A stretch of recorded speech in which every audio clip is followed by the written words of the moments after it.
and welcome to the Evolution of Sustainability event here in this amazing venue, the Savoy Hotel in London.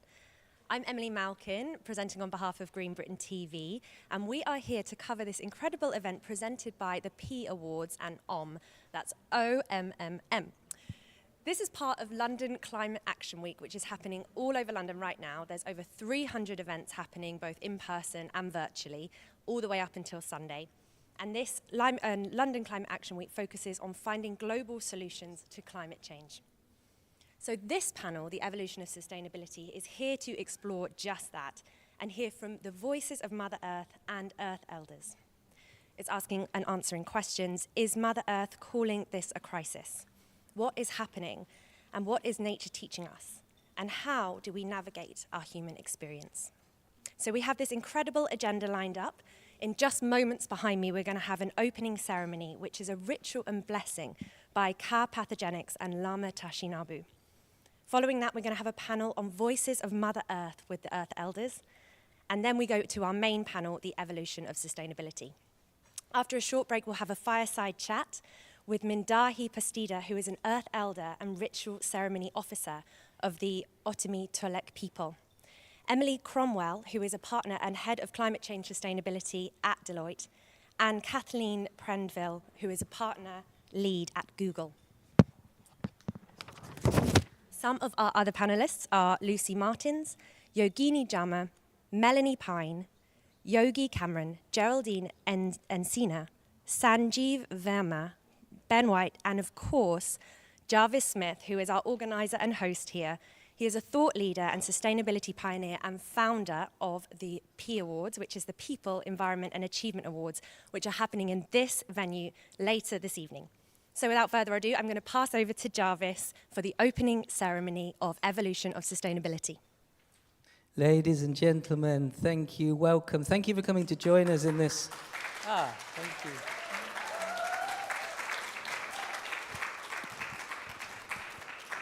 That was nice. More of that later, please.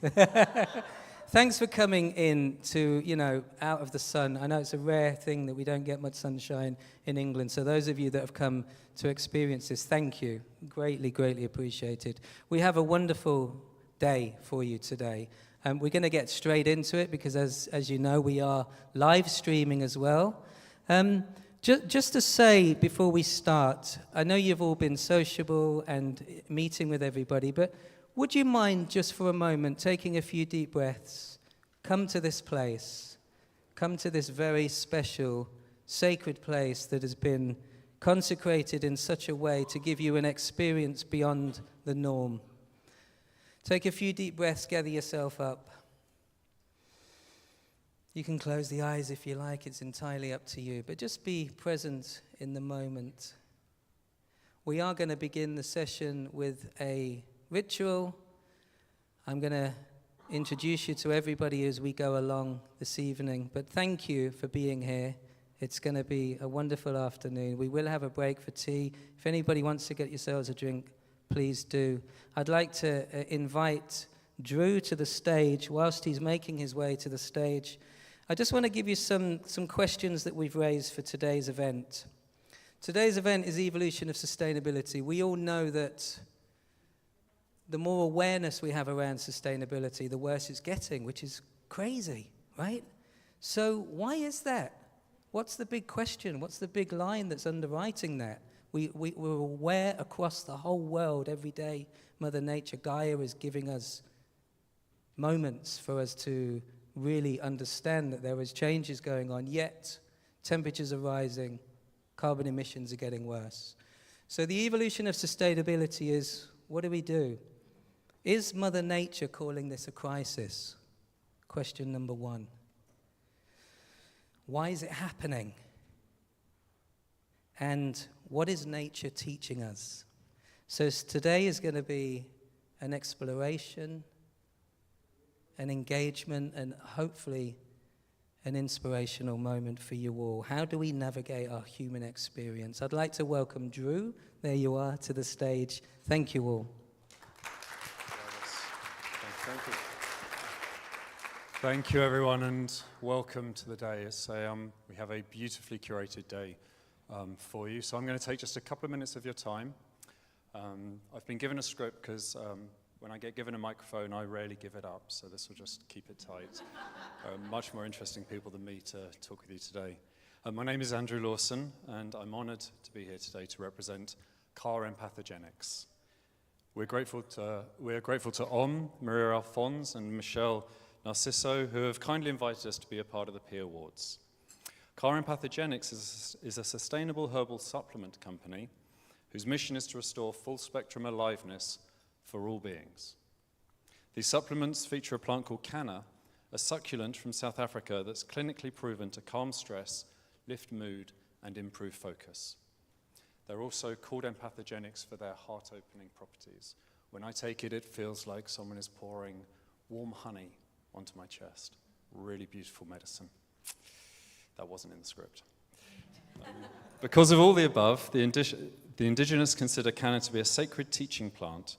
It has been traditionally stewarded by the Bushmen and the Khoi of southern Africa and is now being rediscovered in the West at a time when humanity needs it most. Acknowledging the many indigenous wisdom keepers, champions of the environment, and paradigm shifters here with us today, what better way to start the event than with a heart-opening plant from nature that helps us connect with ourselves and each other more deeply. With that said, you may have noticed the little bottles and leaflets on your chair. These are the canna drops from Car empathogenics. If you feel called to, I encourage you to try the canna drops now by taking 2 squeezes of the dropper under your tongue. Doing this prior to the meditation will support you to ground and center and connect with everyone else in the room. Please do, I can see everyone getting tucked in already, some of you, please do check the contraindications in the corner right. Primarily they're around not taking them if you're currently taking MAOs and SSRI uptake inhibitors. They are very, very gentle. You'll probably not notice anything in state alter, but you may get to the end of your day and look back and think, something felt a little more grounded. I felt a little bit more in my body. Maybe some of my connections are a bit sweeter and deeper than they usually are.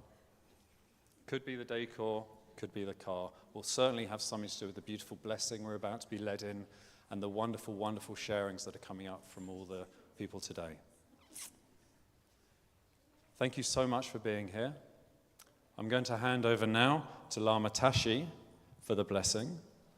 And Lama means teacher, and Lama Tashi is here on behalf of his center in the Netherlands, and he'll be offering the blessing for us today, sharing some of his artwork with us, and live painting for auction later today.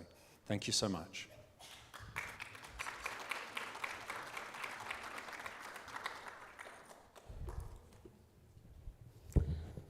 Good morning, everyone.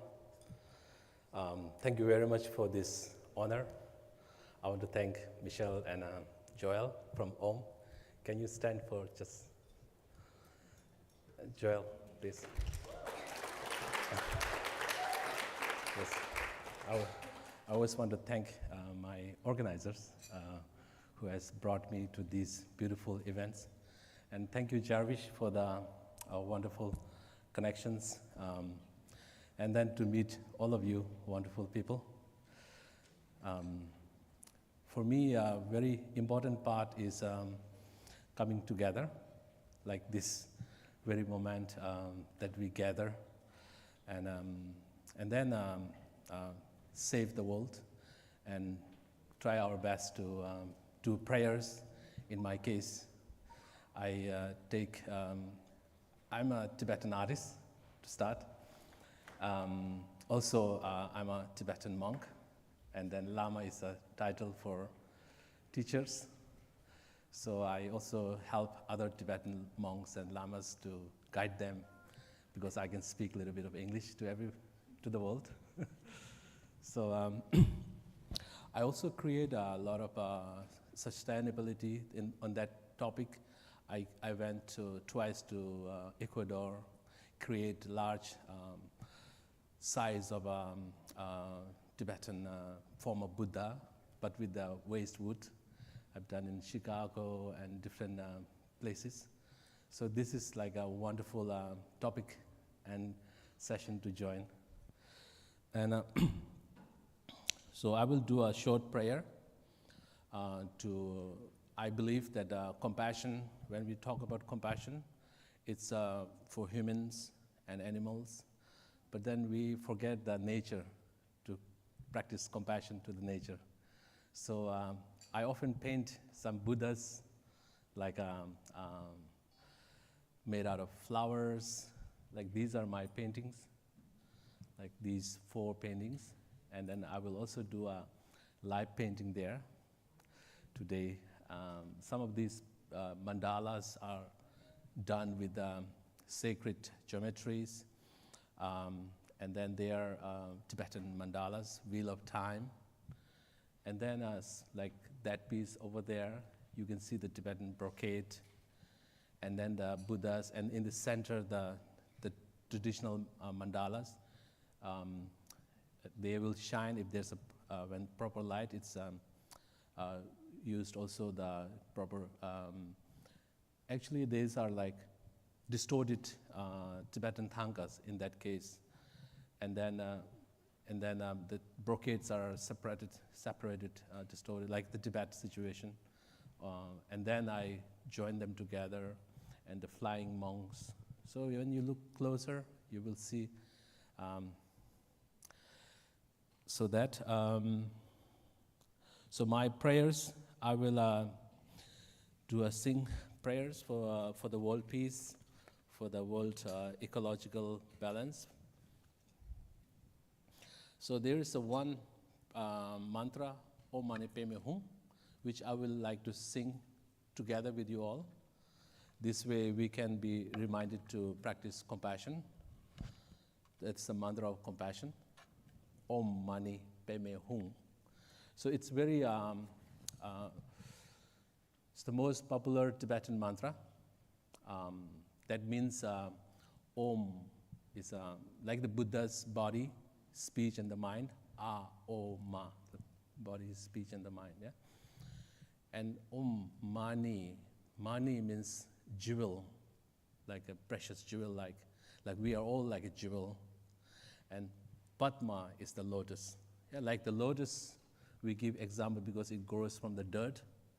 Like this world, samsara, is all ingredients, sufferings and happiness that we can experience to grow ourselves.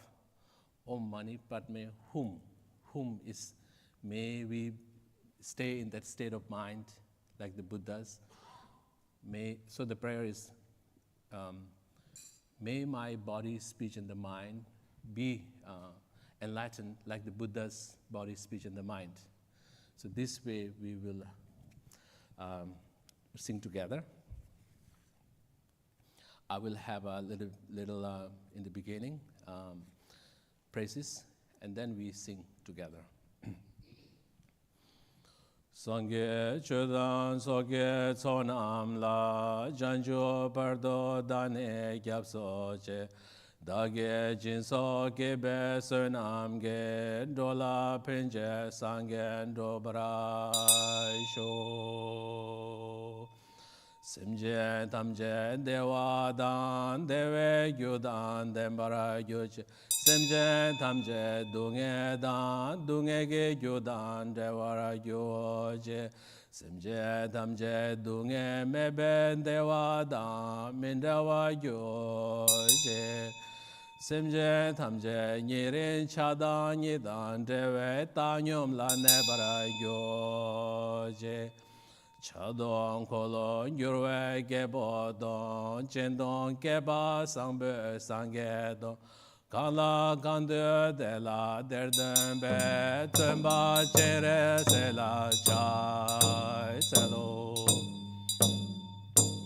Om Mani Padme Om Mani Padme Om Mani Padme Om Mani Padme Om Mani Padme Om Mani Padme Om Mani Padme Om Mani Padme Om Mani Padme Om. Sing together.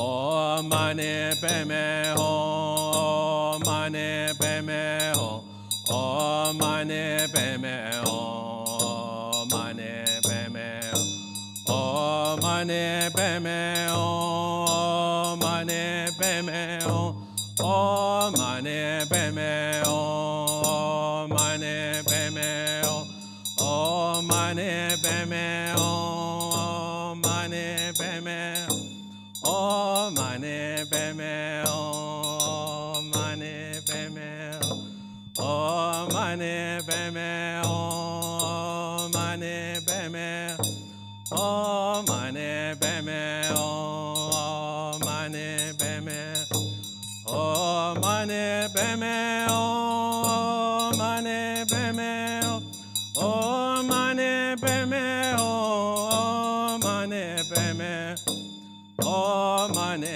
padme hum. Sing louder.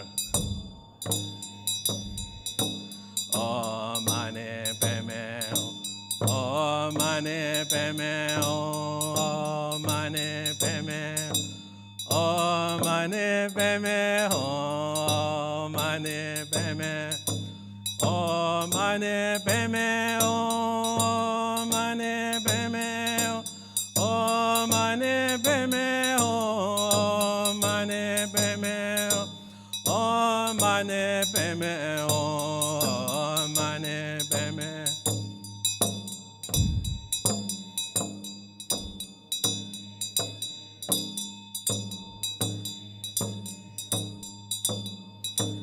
Ege sozola gelo,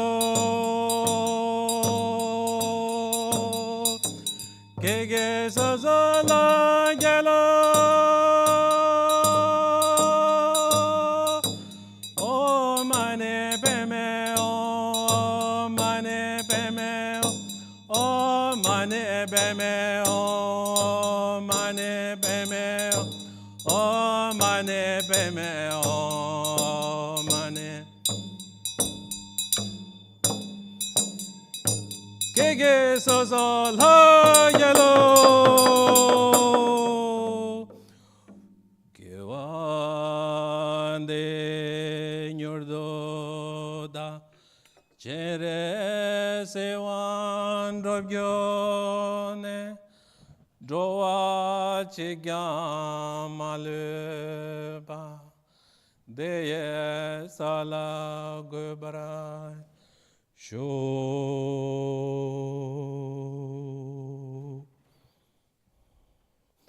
May all sentient beings be free from suffering. May all sentient beings find happiness, meet with the source of happiness, to be born in the realms of Buddhas. And for all of you, good health, good spirit, and for all your relatives, family members, thank you very much for attending these prayer sessions on this wonderful day.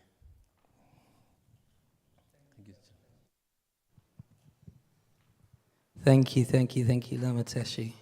So, I mean, we're truly blessed to have Lama Teshi here with us today. You may have noticed that there is also some pieces of art that he has created. The humility that Lama Teshi has is beyond words, but he has been the Dalai Lama's artist for years.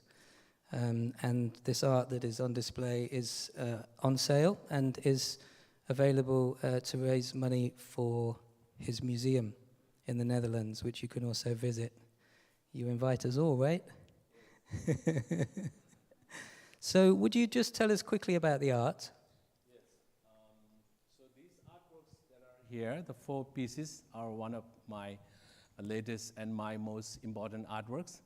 And to raise money for my museum in the Netherlands. And then our collections has grew. A lot of Dutch people came. And then I had other opportunities with my USA team to open a museum because to preserve the Tibetan culture, because His Holiness Dalai Lama is 88 years old. So we Tibetan, handful of we talk about 77,000 Tibetans who has some abilities to go to the world and talk about. So I'm one of them. So and then your support will be very helpful. Maybe I could have something small art center here in England or something, you know. So that's all possible. I always ask others help because I cannot do all of them, all the projects and wishes that we Tibetan have. You know. So, and then I will have the 3 paintings over there, which I will create during the day. And then that will be, the income will be sponsored for the Amazon for this project to save the world ecology. When we talk about the ecology in Tibet, we have,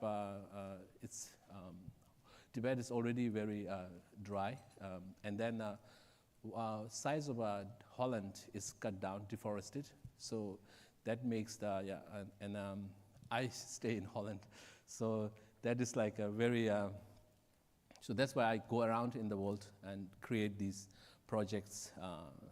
One of my last piece will be in Amazon to create this large Buddha. So I dedicate my life for the world and for the people of the world and for all sentient beings. Yes. Thank you, Lama Tashi.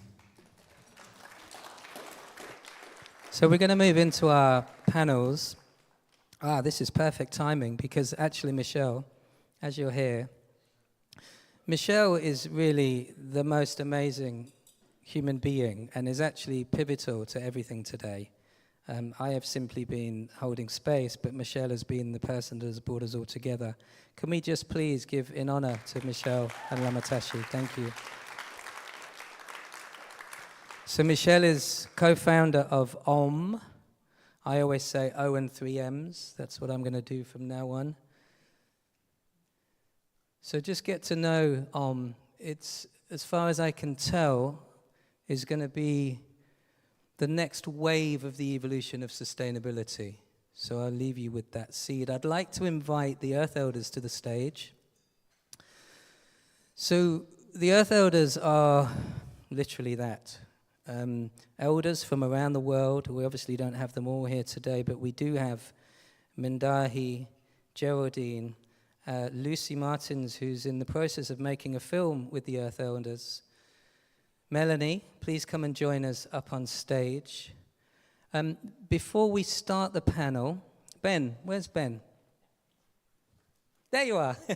So Ben is also going to be leading the panel. Before we start the panel, we are going to show a short film. Are we ready for the film? So once everybody's seated, this is, what do you describe it as, Ben? It's a teaser for our film that's in development right now on the Earth Elders and their mission. So we'll be covering their journey and really trying to amplify what the mandates are about and really to drive people to support the mission of protecting Mother Earth. So, yeah. Thank you, Ben. So just to say, this evening for the awards, those of you that are coming to the awards, we have a silent auction, and we are going to be showing the teaser again tonight and actually trying to raise some money also for the funding of this film. So if you're feeling generous, you've got big bank accounts, then you know this is where to put your money into things that are actually going to make a difference. Ben, may I hand over to you? Thanks, man. All right. Thank you, everybody, for coming today. So I have here our lovely group of Earth Elders and filmmakers we're currently in development of this film to help amplify and spotlight what the mission of the Earth Elders really is about, and to drive home why, really driving support towards what indigenous communities have been doing and really why it's crucial for us to give those perspectives as much, of our time and as much of our infrastructure and resources as we can. So I would love for you guys to just take a moment to introduce yourselves real quick. Lucy, do you want to start? Thank you, Ben. My name is Lucy, and I'm making a film together with Melanie, as Ben said, to amplify the messages of the Earth Elders. Hi, this is Geraldine, Patrick, and Sina. I am originally from Chile. I also have Scots, Celtic roots, and some Mapuche from my mom. And I am a cultural astronomer and ethno-ecologist. And I'm also working next to Mindahi, my husband. We have 2 children, and we all live in Mexico. Okay.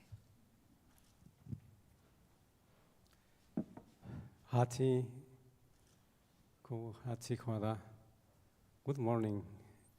This is a beautiful day.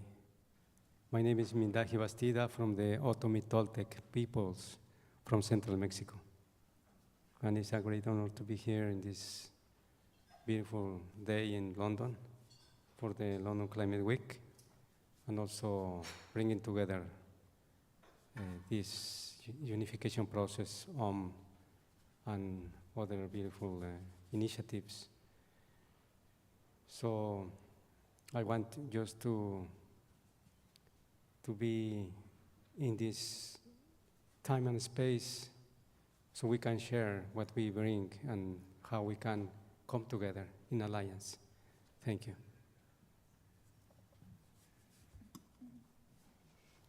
Hello, my name is Melanie. I'm working with Lucy as well on the film. And it's a continued honor to be working with Mindahi and Geraldine and the rest of the council. The story that we are wanting to tell is one that I feel is necessary and is resonant with the core of our own beings. And so, yeah, just very happy and honored to be here and share that with you. Thanks. Thank you, guys. So to get started, I would love to pose a question for Geraldine, just to give you guys a bit of a scope of what the Earth Elders really are about and who they represent, because there's a large group of them, not just who we have here today, and their work spans the entire globe, really. So Geraldine, can you give us just a brief grasp on the elders and what really the core mission is? Yes. So this initiative is really part of a mission that goes to 2013 when the Kogi in the Sierra Nevada, Santa Marta, together with the Wiwa and the Canquamo and the Arawak, called 150 elders from throughout the world to come together and sit around the fire, the sacred grandfather fire, and listen very deeply and carefully about what Mother Earth needs at this time from humanity. And the response that they received after a week of listening deeply, day and night, in prayer, in meditation around the fire, was that a council needed to be created of elders. It would begin small in the heartland of the what we call the Turtle Island, that does expand into the not only stay. Turtle Island is a concept that is beyond what we may hear from our Native American brothers and sisters. It's also how people down in the Maya lands perceive themselves being on Turtle Island, Mother Earth. Okay, so a council needed to be created from the central Mexico area and expanding into the rest of the world, comprising 52 elders. And these 52 elders would be in the 52 major bioregions in the world, so that they would be speaking and bringing the voice of the rivers and the mountains and everything that there is in these bioregions. Then there's more mandates. I don't know if Mindahi was gonna want to speak about them all, because I think you're better in this role. But all to say that it was seen that we would be going through a 13-year period that we are living since 2013 until 2026, in which this council had to go to the world and speak on behalf of Mother Earth about what humanity needs to be focusing on. So I'll leave it at that. Excellent, thank you. Yeah, and so I know that, so for both Mindahi and Geraldine, to answer this next bit, so one of the big elements that you guys are working on is a University of Mother Earth, is that correct? So can you guys tell everyone what that really represents and how that's something that people can engage in? Yes, you know, we have had a very long period of how we relate to nature. And from the Western perspective, nature is a thing. But from the original nations and peoples, nature is a being. And how we relate to nature is in a secret way. It's also the teachings that we received when we were growing up. Because of colonization and because of other ways of approaching nature, we have had a lot of impact in our peoples, in our territories, in our lives. So the university model that we have gone to school, to attend the school, is quite different from the cosmovision of the peoples that live with the earth, that live with the sky, that live with the universe. One thing is to live with, another thing is to live from. So this notion of University of Mother Earth is to bring back the original instructions, principles, ethics, earth ethics, to a new old relationship with what gives us life. So in this case, as you know, in the anthropocentric thinking, the dean is a person, and the teachers are professors. But in the relationship with Mother Earth, the mountains, the rivers, the sky, the seas also have a spirit. There is intelligence everywhere. So as human beings, we are intelligent, right? But I can tell you that I was in 1992 in the Earth Summit. From that big summit, there were signed three covenants, three important documents about climate, about biodiversity, about the certification. But just see how we have evolved.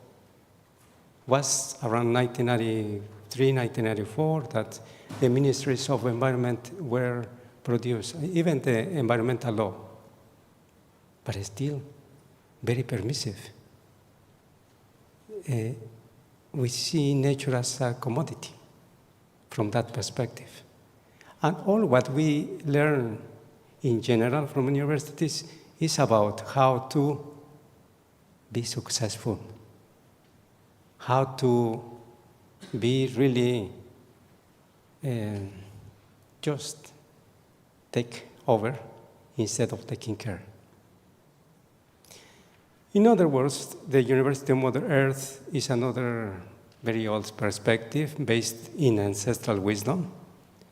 In this case, the dean wouldn't be a person. The dean would be a being. In this case, Samauma in the Amazon. And the Samauma is the sacred tree. And the professors would be the rapé, the yagé, and other sacred medicines. Facilitators would be people elders or professors from other universities even. Why? Because we are not discarding, or we are not taking away science. Science is also important, but we want a new kind of science. Science that commits with the care of life. Even, interdisciplinary science is a step forwards, but we need a transdisciplinary science. The ways that also acknowledge ancestral wisdom, ancestral teachings, ancestral knowledge. The so-called traditional ecological knowledge. So this University of Mother Earth is not just for native or communities, it's for everybody, it's for humanity. To really understand that sacred relationship with nature. Because, as you know, 80% of biodiversity in the world is acknowledged to be in our territories. Why? Why is it so important now? And let me tell you that it's not just the 80% that we are taking care about.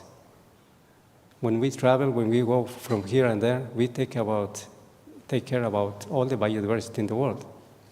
And it's not just biodiversity, it's cultural, biocultural diversity, because we don't distinguish between nature and culture.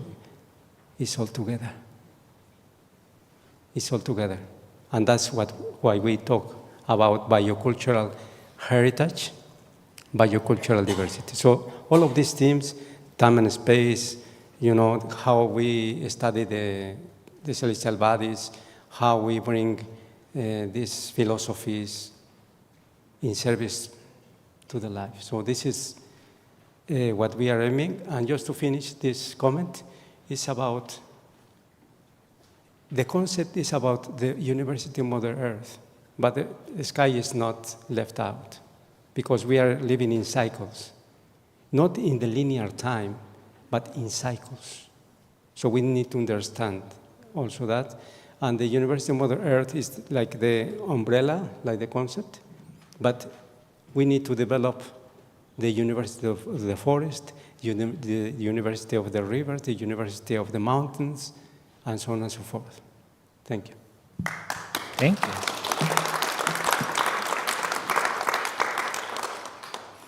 Yeah, I appreciate what you have to say too about how,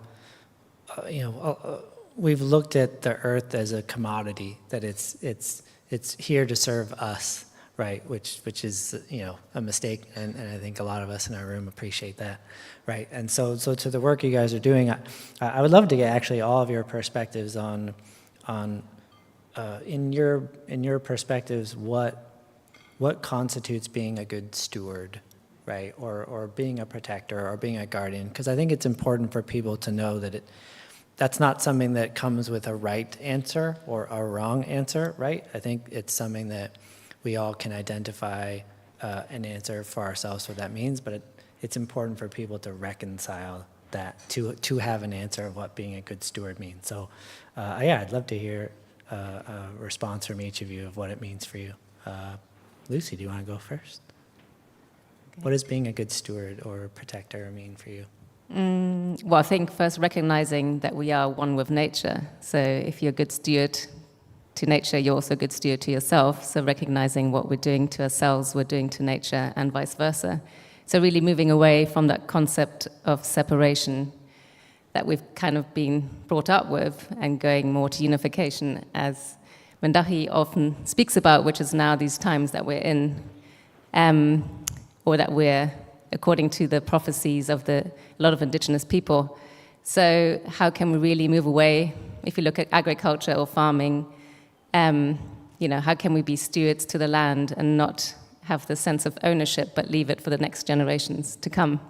So I think in everything that we do, politics, agriculture, health, it's all about thinking about the future and also the past.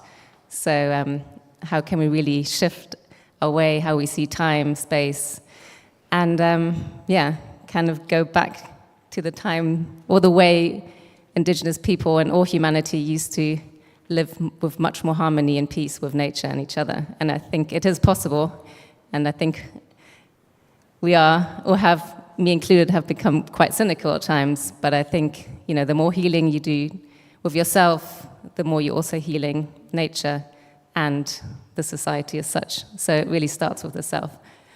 Maybe I've gone off topic a bit, but that's being a steward to me. Yeah, thank you. Thank you.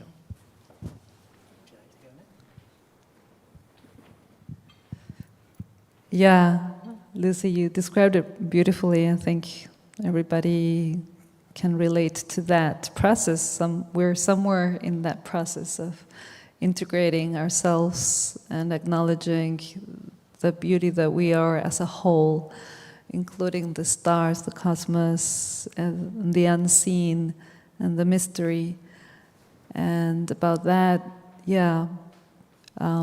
not questioning why things happen or don't happen, and not trying to go where, into those realms that are not meant to be disturbed, and we're not meant to be asking questions about the mystery itself. Just let it all flow and just feel that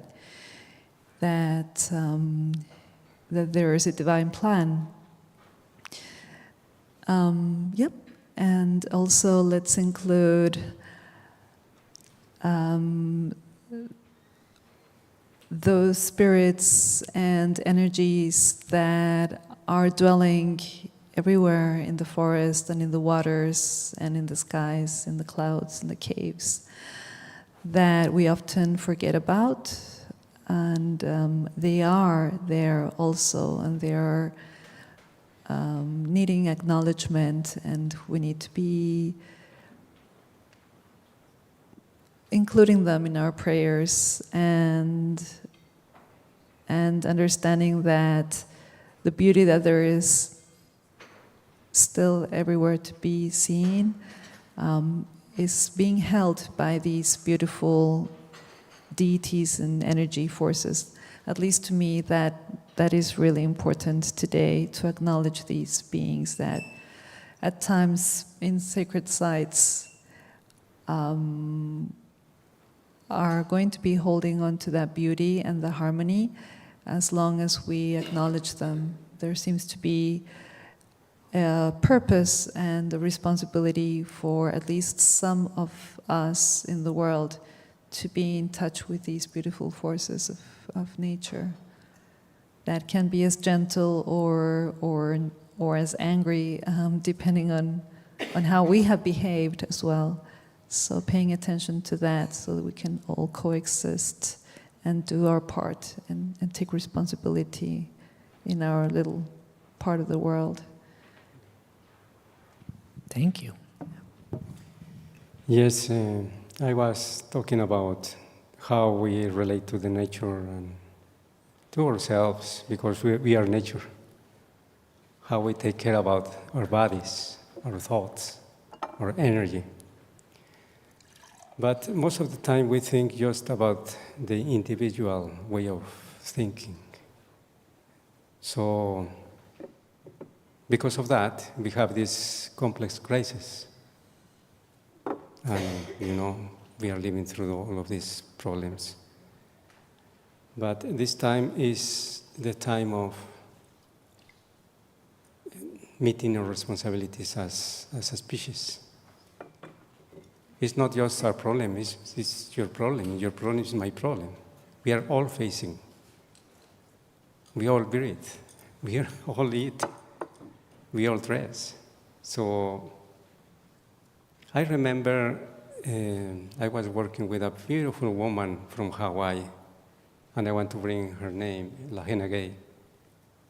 And she was so amazing, and she wanted to really bring back the notion of slowing down, stop and reverse all the damage that we have produced as species, as human beings. But beginning with, with these sacred teachings from original nations and peoples.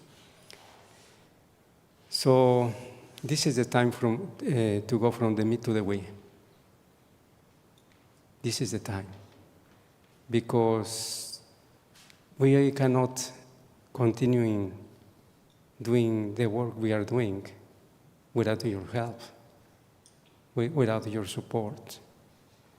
So we need you.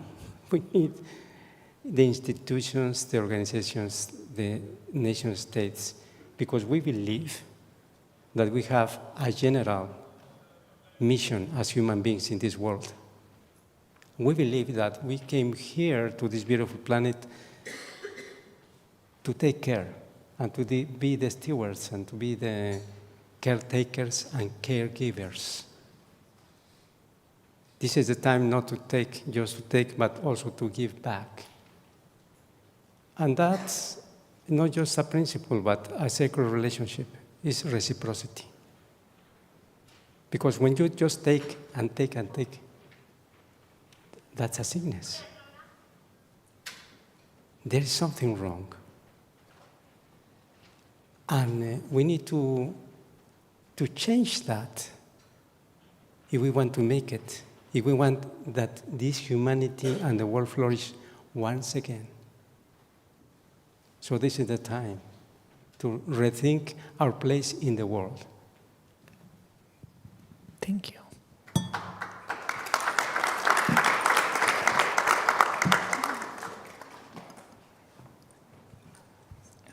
Okay, so what is being a good steward? Yeah. I think that the thing is that like we all already are stewards in many ways. Each one of us have our own relationship to our own existence. How we relate to trees, how we relate to water, how we relate to the skies. We may keep it to ourselves. It may not be widely spoken about, but it's there. And I feel like one experience that I've had was with one of the elders. We were sitting in council in Chile last October, and I kept catching myself having a lump in my throat because of what I was witnessing that was confronting but also affirming like so many of the ways in which we can relate to one another, how we can actually foster reciprocity and respect for each other and for the earth. And I said to one of the elders when we had a break, I was like, I don't know why, but I just keep feeling like I want to cry, you know? You remember? And he said to me, the water is a reflection of ourselves. So when the water is murky, that's a reflection of how we treat ourselves, treat the earth. And that water goes into the sky, well, I mean, you know, the hydrological cycle. You have the rain, it goes into your irrigation systems. It feeds the plants, it feeds your food. You drink it. At some point, when we go through the healing process, when we start to affirm these pieces of wisdom that are intrinsic in all of us, he said it's normal to cry because that affirming sense in yourself is also cleansing the water that's already within you. And I think that that's part of what it is to be a steward, is to understand how intrinsic you are in nature and how intrinsic nature is within you.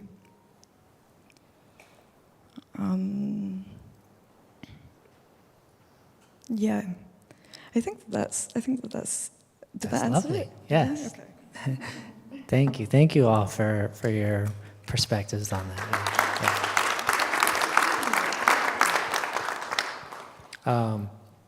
So I'd love to jump to an example of something that's really tangible for people to really access. And I know you guys have like a toolkit, right, that you've been working on for the elders.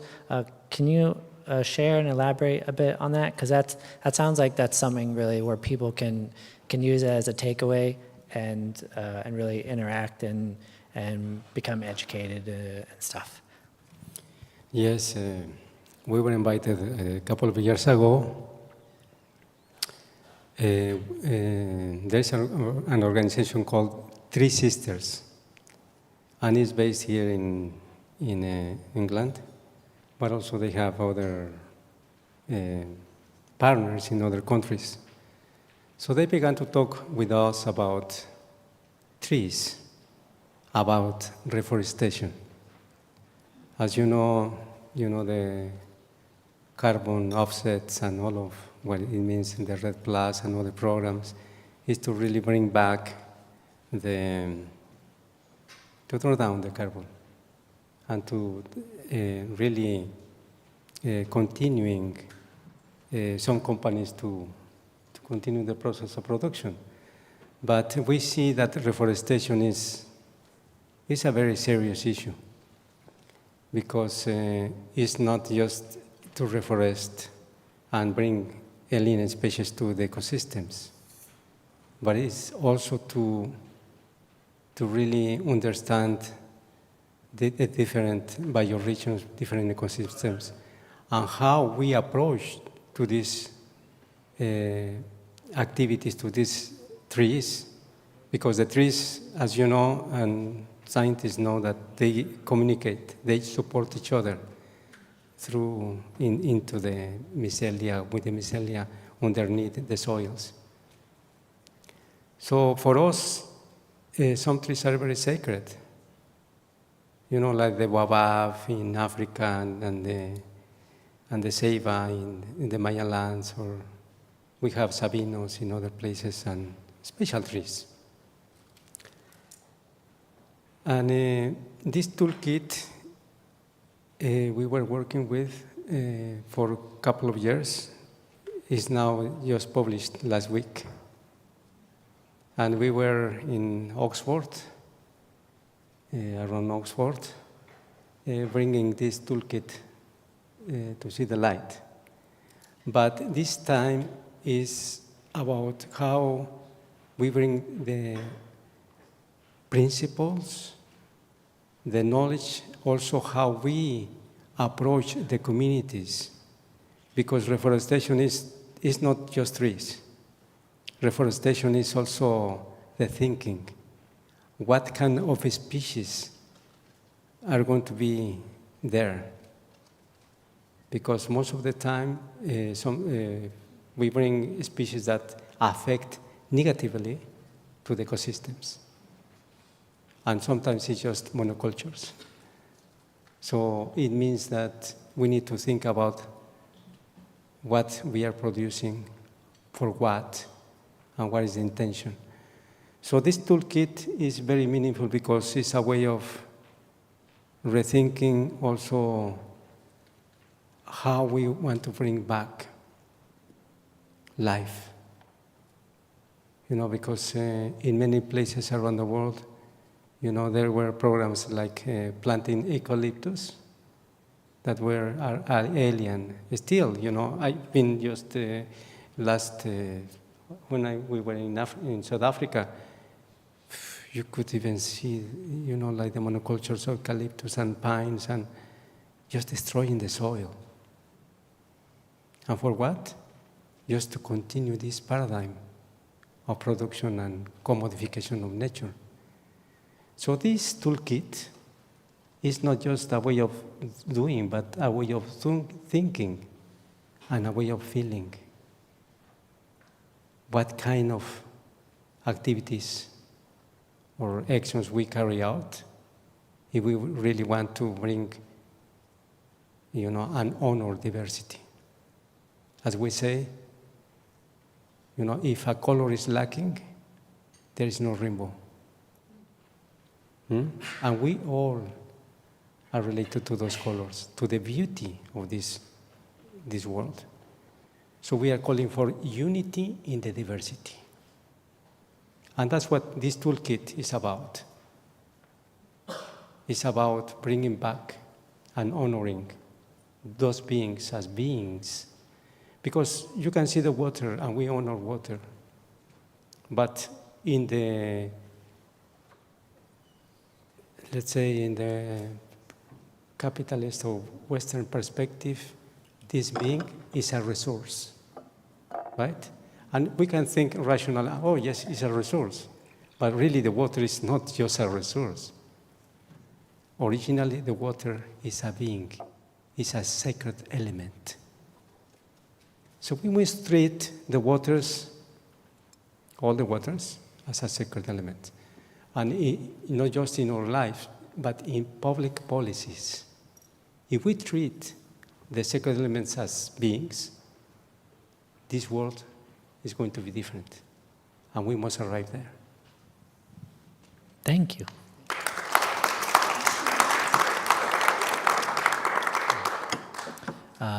And now for Lucy and Melanie, can you tell us more about the film and where we're at currently in this development, and really what the goal is, what our aim is for the film to be able to really shine this light on everything Mindahi and Geraldine have been sharing.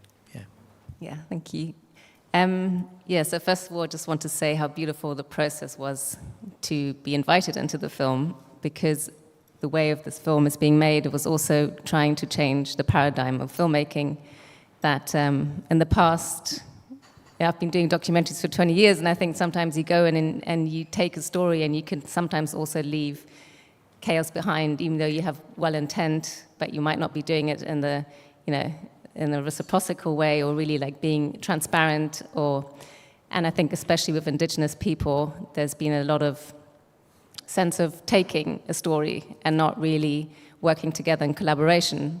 So this time, me and Melanie were invited by the council to come in and make this film, which is itself such a beautiful process, because we're really working together as a team in collaboration and in full transparency. And me and Mel, really see each other, see ourselves as just the messengers of the messages that the elf elders need to bring out to the world. And this is, for me personally, the way I can give back. It's my service. I can use a camera and I can make a film, and the same with Melanie. So we all have a different role in this whole constellation. So with the Earth Elders, it was important that these messages get amplified and that they can be seen all around the world. So that's why we're here to make the film. And so we've created a story that we're hoping to shoot this year, and one of the next stories will hopefully be in the Amazon with Chief Ninawa, who is building this University of the Forest. Then also accompany Mindahi to COP in Baku, because one of the mandates of the Earth Elders is really about speaking the voice of Mother Nature in places where there's policy making being done, where the governments are there. So the film, I feel I've moved much more away from being like a filmmaker, but more into an activist. So because this film is a tool how to really change policy, how to bring in this narrative of what nature really is into all facets of society and the governments. And so over the next years, we can really shift a lot of the things, the way we're doing things. And what's very beautiful about this council is that each of the Earth Elders, they really know how to walk in both worlds.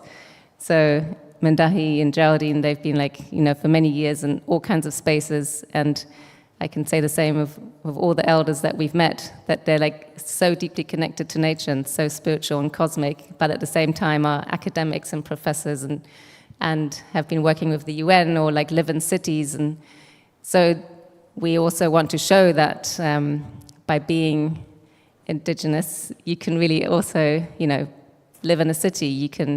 It's not something that's far-fetched, or you don't have to go back in a cave or in the jungle. It's the way you think, the way you feel, the way you are. So that's what we're trying to bring across with the film as well. But really just be the mouthpiece of the elders and work in full collaboration. And that already is a big gift for me and Mel, because we're learning so much as well by doing that. So thank you. Thank you. You want to share more? I can share. Yeah, I just wanted to like piggyback off the back of what you said as well. Like, I think that stories, whether they're told in documentary or, it's also very much the same mirroring that we have with our relationship with nature. You know, the commodification, stories becoming commodification or commodified. And I think that we both feel like a great honor in acknowledging that even though we are only present in this period of time where we can actually, you know, press record on a camera, we're also like walking with the mindfulness and the integral practice of acknowledging that this is the collective sum of every single decision, every single struggle, every single achievement or celebration. It's the complexity of all of us, you know? And so you have to honor that. That's just the same with like anything that we have like within nature. It's also existed for years before us, before we encountered it. There's different like realms of experience that we, human and more than human, have. So like having this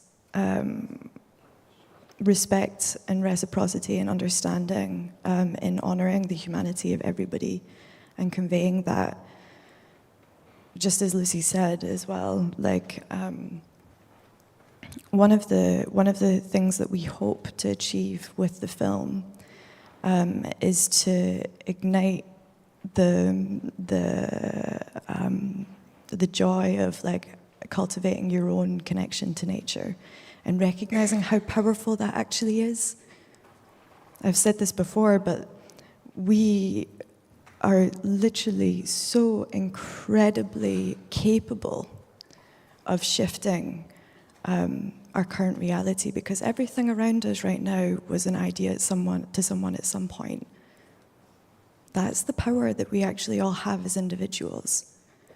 And we also, when we can root into that relationship with nature and actually celebrate that and carve out space for that in this almost like homogenized, monocultural, insular human way of being, if we can permeate through that, then, you know, then we can become in harmony and we can be in unity. And really, like as Mindahi said before, like it's biocultural heritage. It's the connection between us all. So yeah, so hopefully that comes through in the stories that we tell. Brilliant, thank you.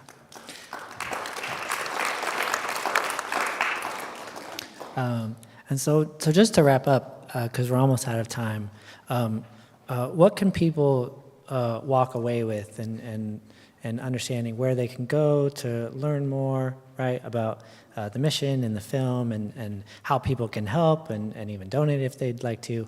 Can you give us a brief bit about that? Whoever wants to. I guess we have a website. Yeah, so it's called theearthelders.org. And you can read about the council, all the council members, all the 5 Earth mandates that were received in 2013, as Geraldine mentioned, when the original mandates were received. And you can see the teaser as well. And yeah, learn everything about the project. And what was the website again for everyone? www.theearthelders.org.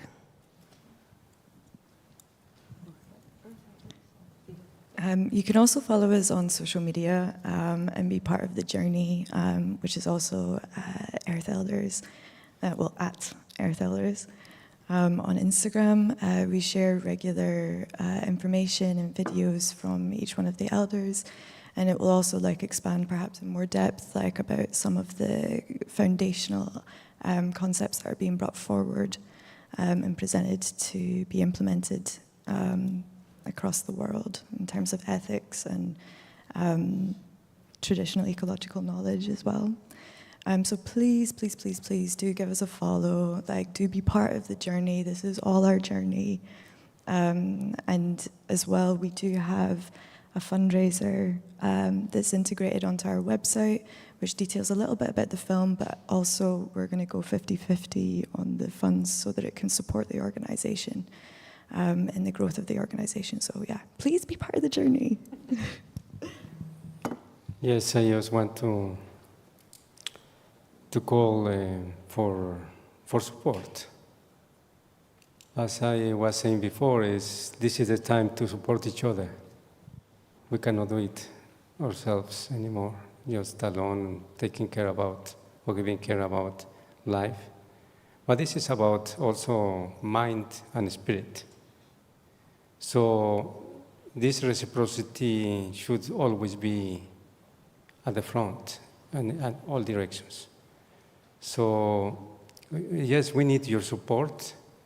If you could support us and support this process, it's about coming together. And you can approach us, or you can, you can write to us, or just to even like it. But most important of all is what you are doing as well in your own lives with the family, because we need to recover families, we need to recover communities, we need to recover our place in the world. So that's the most important thing. And so if we work together, because we don't see you as, just as people who can support and that's it, no. This is a long, long relationship that we need to build, once again, as human family. Just once again, give us the opportunity, ourselves. Even if it's a little, a little thing. But also your thoughts, your actions, your energy supports this way of living. And this way of living is the way of transcending. Also honoring our ancestors. Because we need to pay back. Remember, it's not that you're going to do a favor, no. It's our responsibility to carry out this endeavor. And we can support each other. Thank you so much.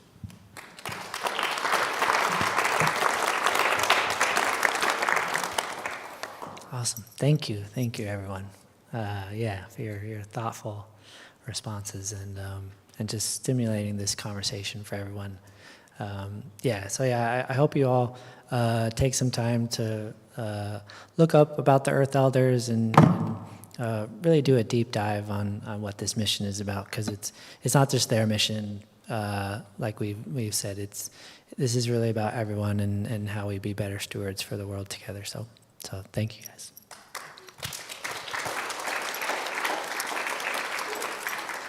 Are we doing Q&A? Thank you all. So we're going to just after everybody's left the stage, play the trailer. After the trailer, we'll have a short break. Could we keep the break super short? Just grab a tea and a drink and come straight back, because we're running a little bit behind schedule, but that'd be wonderful. Thank you. Have a pee break, obviously. Are we doing a Q&A? We are going to do a Q&A bit at the end. So if you come down now, we'll play the trailer. But thank you all. Thank you.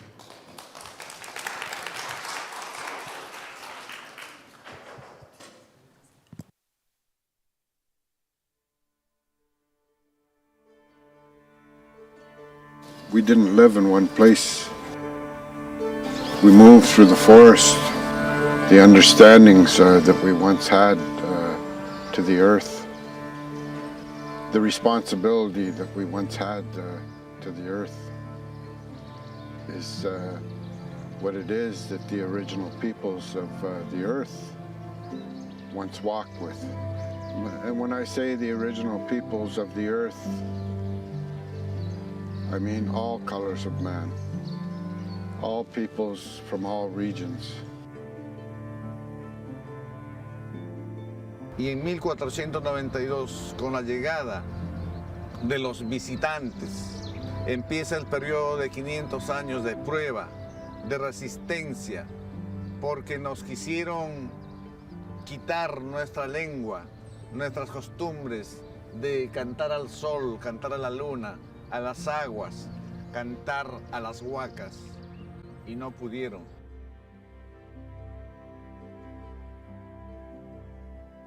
cada 500 años, el encuentro del águila y el cóndor generará un Pachacuti. Pacha es espacio-tiempo y Cuti es corte, movimiento, transformación. The prophecy of the eagle and the condor, in essence, in the spirit, is the unification process. Unity in the diversity, which means that the people from the north and people from the south and the center come together again. That's why this prophecy is so important, because it's also a teaching for others that have forgotten the original instructions, the original teachings. How to live in responsibility, in reciprocity, in deep respect with life. Our current paradigm has separated us. So it is a time of coming together from the separations into that singularity which recognizes that I am because of the other. The dynamic life force that exists in everything shows us that we are all related, and if we are all related, then we are all collectively responsible for ensuring the healing of our environment, the healing of each other, the healing of the cosmos, and the emergence at this time of turning. It's a lack of harmony. The earth in its history, when things get out of balance, just kind of shrugs its shoulders and shakes off whatever's bothering it. Todo hablan, todo tiene espíritu, todo tiene vida. Y eso son, por eso es importante cuidar mucho la naturaleza. Eso pide la Madre Tierra. So the sacred elements, the waters, the fires, the earth, the winds are speaking to us. We got to listen. This planet is a teacher. We are going to receive the teachings. And we have to stand up with this mother who nurtures us, always. To me, this is what the understanding of the prophecy is. It's not about going out and telling the world that we have all the answers. It's about going out and telling the people of the earth that you have the answers.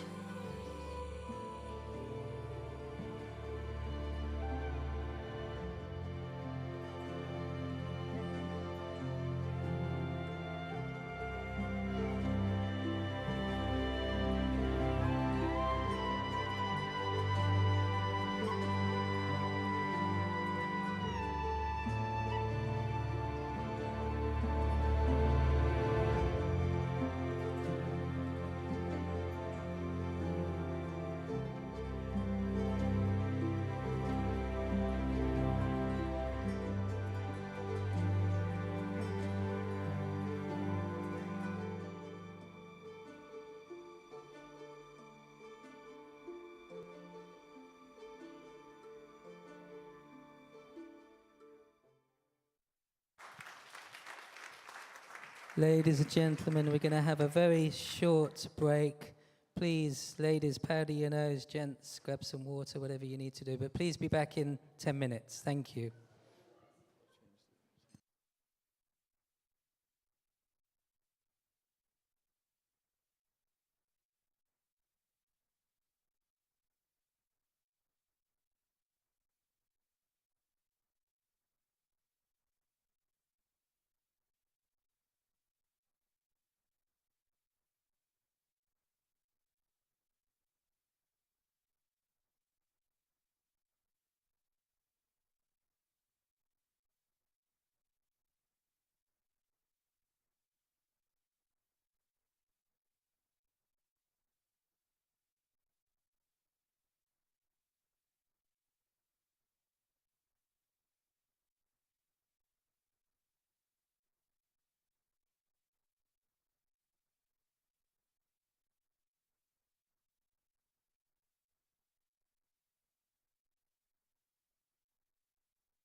OMMM.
It for the sustainability and global warming, and I prayed for all the sentient beings, for all the mankind, and then we can practice compassion also to the nature.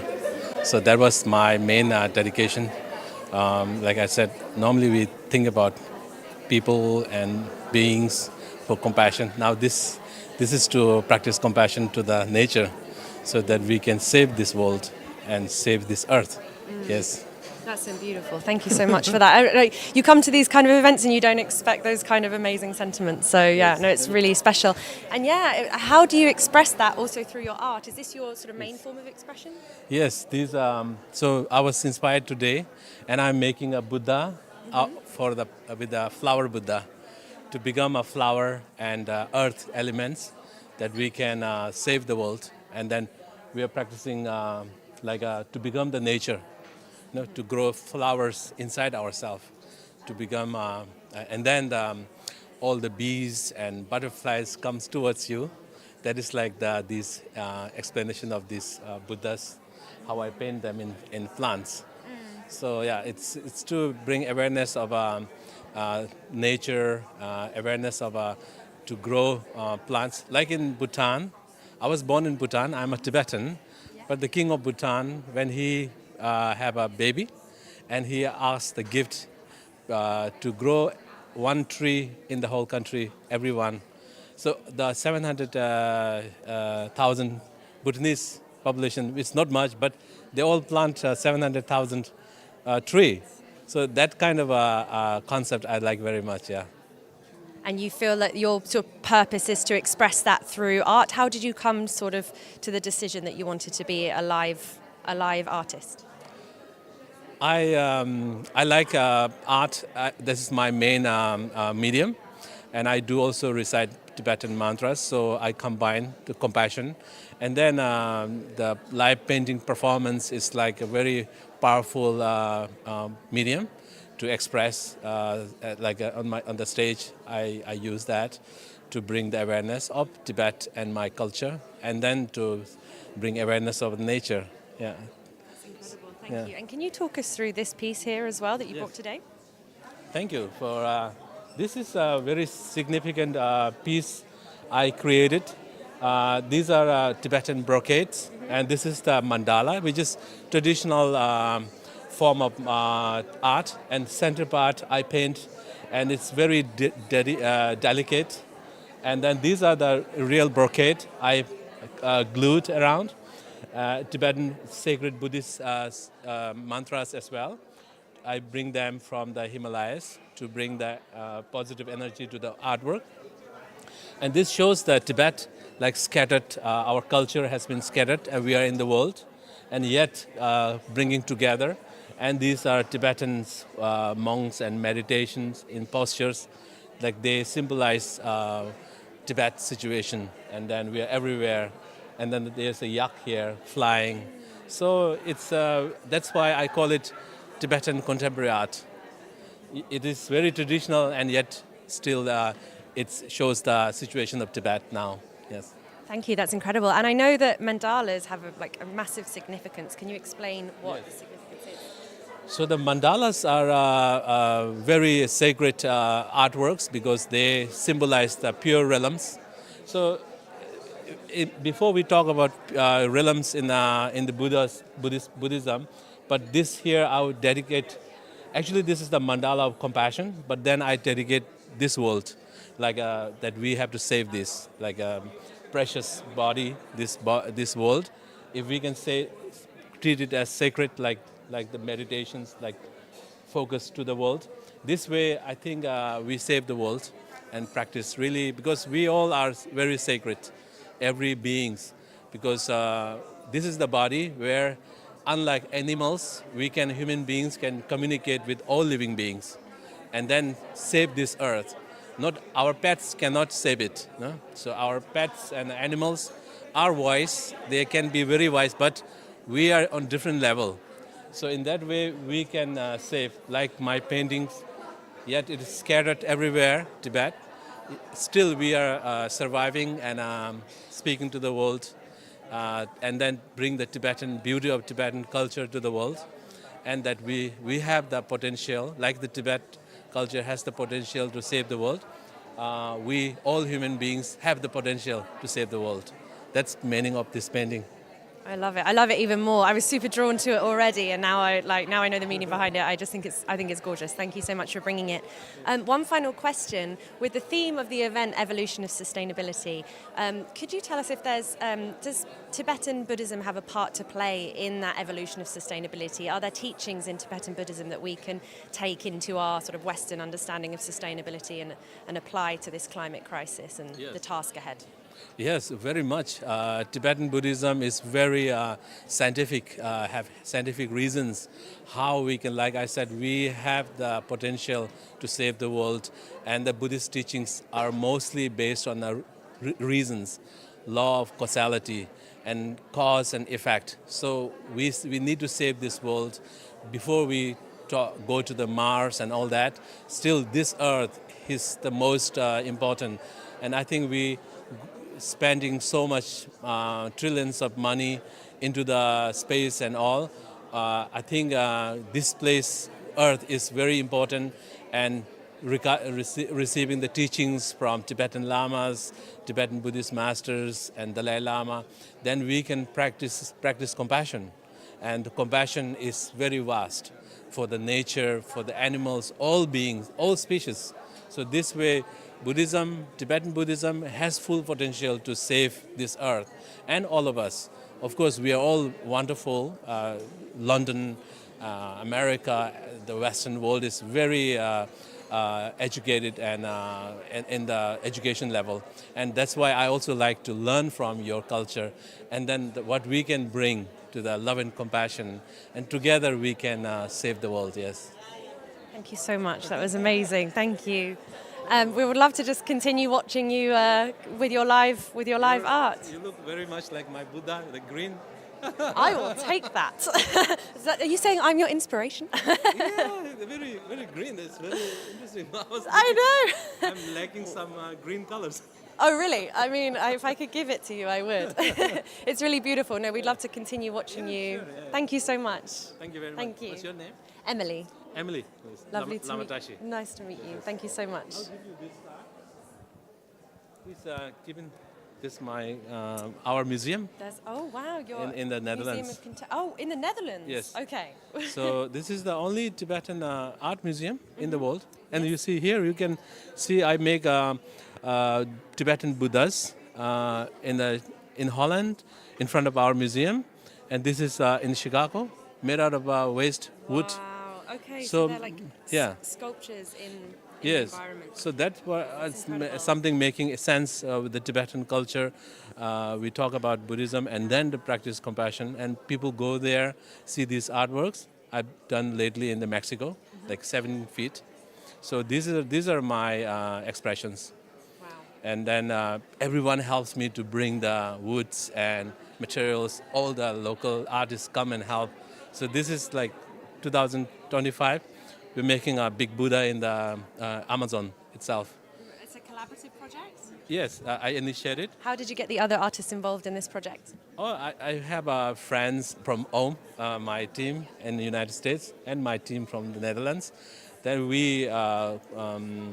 there's an Nalanda Institute called in Ecuador, and also now upcoming in Bolivia with the Jarvis. Oh, wow. I didn't Yeah. know. Oh. So there we are planning to create a large Buddha in the South American, where the Andes and Amazon itself is there. So that way we collaborate with the native people, locals, and then create ceremonies and all. Yeah. Yeah. God, it sounds beautiful. I would love to be. I'm not an artist, unfortunately, but maybe we can come and Definitely. film you doing Please. this incredible project. This help to bring our message, the art, to the world. Yeah, that'll be highly appreciated. Thank you for the invite, and we absolutely will. Thank you so much, Lamatashi. Nice to meet you.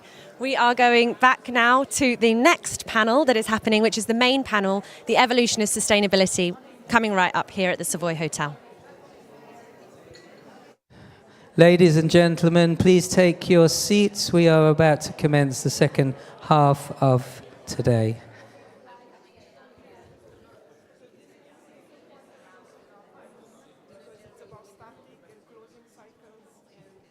Thank you.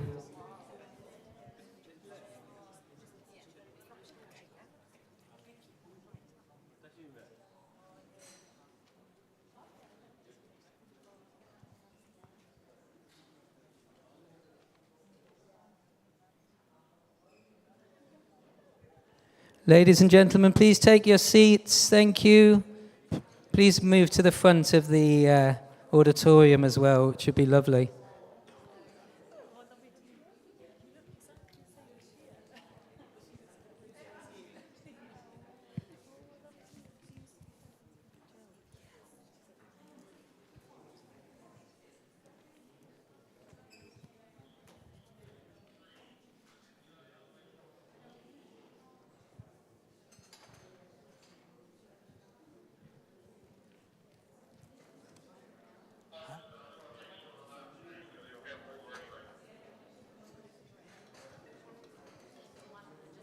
Yeah.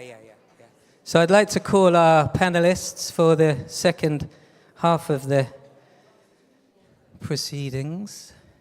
Thank you all for being so kind and obedient. I hate being the one to boss you around. It's not a very nice thing to do, but thank you for allowing me to. So please come and take a seat. I'll sit at this end. So this is our second panel. This panel is going to be focused on the evolution of sustainability. So I've been in this movement, aware of sustainability and the impact of what we're now calling a climate crisis for 15 years. I was inspired actually by Gaia, by Mother Earth. She gave me a nudge and a kick up the backside to do what I do. And all I've seen over the last 15 years is things get worse. Much more awareness, but things are getting worse.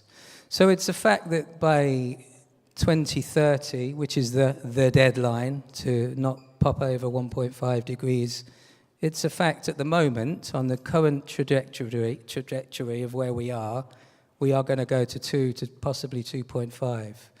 That's unprecedented. We've never in our history as human beings, in knowledgeable history, been to that state of affairs. So, as far as I can see, this is perhaps the greatest opportunity that humanity's ever had. I mean, how cool are we as a species about dealing with things when we have to? The problem is that we don't really want to get to a point where we have to. It would be much better to start to deal with it now. But the only thing we can actually truly change is ourselves. So I'm not here to dictate to you, but I am here to share how it has been for me. And each of our panelists are going to share how it has been for them, which is amazing. So we have Jema to my left, Sanjeev, Kathleen, Cameron, Yogi Cam, love that, and Emily. Emily's from Deloitte, Kathleen is from Google, Sanjeev, Yogi Cam, and Yogini Jema are guides, teachers, working with organizations and people, thousands and thousands of people, from actors at high level to business leaders. My work has been, I was very, very clear when I had to live on a landfill for Channel 4 on a show called Dumped. That was my awakening. But 10, 12 years before that, I'd studied with a female shaman, indigenous to the UK. I learned the art of listening. So a bit like the Earth Elders were speaking about earlier, they've kept that indigenous wisdom alive. That's what I was trained in. So I got into business with a completely different mind, heart, emotion, and spiritual connection to most business leaders today. So my role now is to help business leaders and all of us to reconnect with what I describe as the spiritual body. So we're really good at mind, head-led stuff. We're really good at physical stuff. We're really good at emotional stuff. Goodness me. Hardly any of us are good at the spiritual stuff. But the golden mean is living that point between two extremes, living the physical and the spiritual in exactly the same moment. That, I believe, is the road to enlightenment. So maybe the climate crisis, which is labeled by humans, is not a crisis at all. It's an opportunity for us to evolve, to wake up.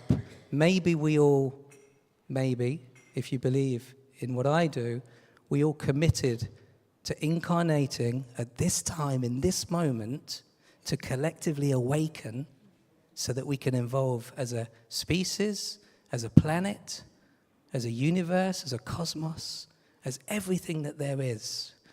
So that brings me nicely to where we are today. So evolution of sustainability, it has to start really with the problem. So we know the problem. Every day, Mother Earth is giving us an advert, whether that be an earthquake or floods or rising temperatures. So we don't need to do any more promotion. Planet's doing that for us. We don't need to understand how to respond, because when COVID popped up, this beautiful little thing that got us all to stay in our homes, yes, it killed off a few people. I lost a family member. My father-in-law died through that time. But it was an awakening globally, simultaneously. We all understood cause and effect. We stopped consuming in the way that we were consuming, and within 2 to 3 weeks, air pollution got better, water quality got better. We stopped buying shit that we don't need. We only bought essential goods. 85% of stuff that we buy today is non-essential. That's ridiculous. Here we are in the finest venue, one of the finest venues in the whole of the world. We are living like kings and queens right now, but we can't continue like this. So the problem is not us individually over consumption. We know that. We know it's the elite, the 10%, that are driving us to buy their stuff, to keep using fossil fuels, to engage with leaders that are definitely not leaders. So what are we going to do? We have to evolve. The beginning of evolution, I believe, is firstly owning that we are part of the problem. So if we did conspire with Source, God, the planet, nature, the elements, to be in this time where we can collectively awaken, is this the second coming of Christ within us? Is this the great shamanic awakening for us all? I believe so. That's certainly my experience. But let's start with the problem. So please grab your microphones, crew. Kathleen, I'd like to start with you. Can we flip them on, so just push the switch. Hello? There we go. Great. Kathleen, I'd like to start with you. Yes. You are speaking in the world about mental health and well-being, which we all know has become completely crazy in the world that we live in today. You're going out and speaking about it. Would you tell me, why are you talking to people about mental health and well-being? I love that question, and I just feel so honored to be here on this panel along all of you other thought leaders, talking about stuff matters, that really, we're in a dire situation on a global level, and I'll share a little bit around my personal story and why I'm here today. A couple of years ago, I would have never thought I'd be up on a stage talking about mental health or what we as a collective can do to save our planet. I very much kept my head down. I focused on making as much money as possible, trying to climb the corporate ladder at Google, and my whole life changed 2 years ago. I got a call from my brother on a Sunday, and I was just focused on getting ready for the week, and he was crying. And he shared with me that my younger sister had died by suicide. I've never had a moment like that where everything around you freezes and you recognize that that's a pivotal moment where nothing is going to be the same. And in my journey of my life completely flipping upside down on a personal level, I could not stand back and witness the silence surrounding her suicide, the word suicide, mental health as a collective trauma that all of us are we're all trying to approach it together. And so the reason why I'm here is because I want to be the voice that my sister couldn't be, to speak to the dire situation we are in as a collective global population.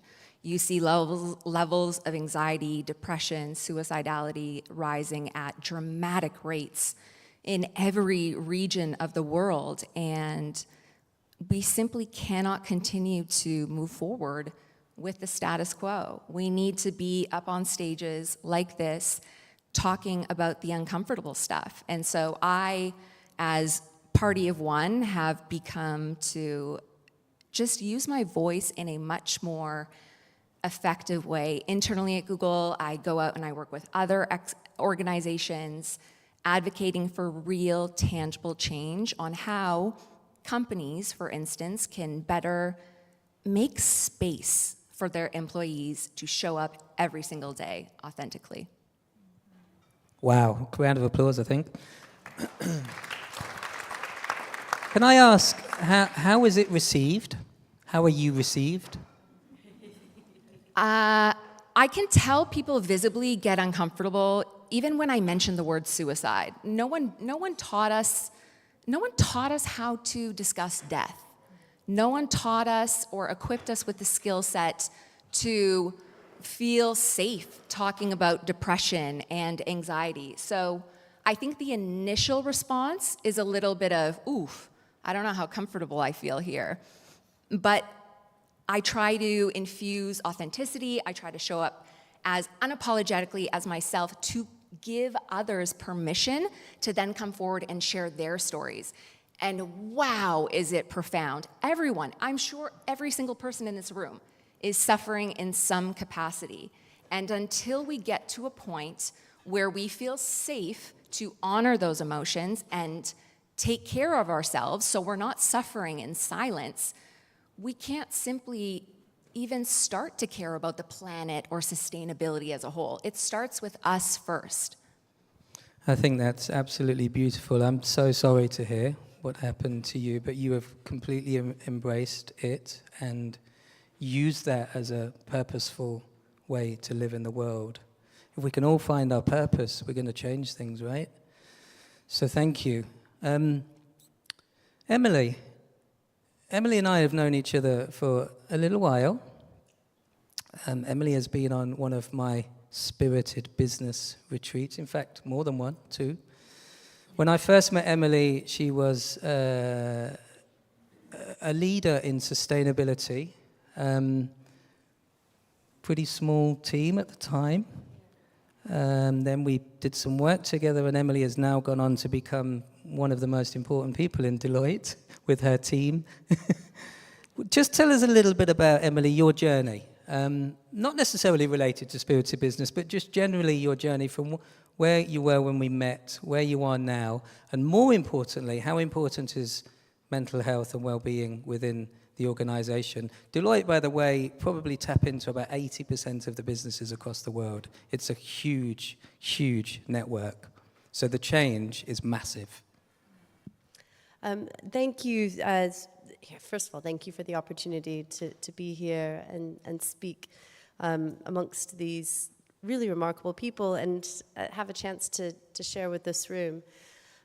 So my role is to help businesses move forward on their sustainability journeys. And when I first met you, Jarvis, there were three of us who attended, and we looked after a team of, at that time it was probably about 25 people.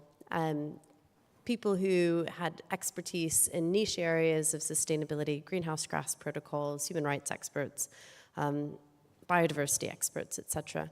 And over the past really 3 or 4 years since we started on what I would consider more of an internal journey, those of us who joined you on the Spirited Business Retreat, I think that we have created a kind of a what I would like to think is a safe space for people whose values align with us within our large organization, and we've been able to grow the team to it's currently about 100 people, and will be probably 150 by October when we have some more changes. So I guess my story is more about kind of how can you build something with scaled impact, working with companies who certainly do not have the track record that I think all of us would admire or kind of hope to emulate for the future, but companies who have built large, remarkable businesses. And I think what we very much see is what has gotten you here will not get you there from a corporate perspective. Our businesses, the businesses that we work with, actually are also facing an existential crisis of their own, because the world in 10 years is not going to accommodate businesses that whose values do not align with all of these truths and imperatives that we've been talking about today. And furthermore, in a world that is rapidly changing from a physical perspective, these paradigms that have been developed actually cannot continue, because there will be disruption of supply chains, there will be a change in environments that mean that it no longer makes sense to make things halfway across the world and move them back. A more localized and I'd say intimate relationship with what you make and how you make it, and indeed really closing the loop on this kind of this make, take, waste, linear economy that has evolved has to change into something that is circular and reduces the use of raw materials and captures and preserves the value of the things that I think to date just have not been properly valued in our economy and the kind of this current structure that we inhabit. But I think personally it's been a great journey for me, because I also have always been quite a career-oriented person.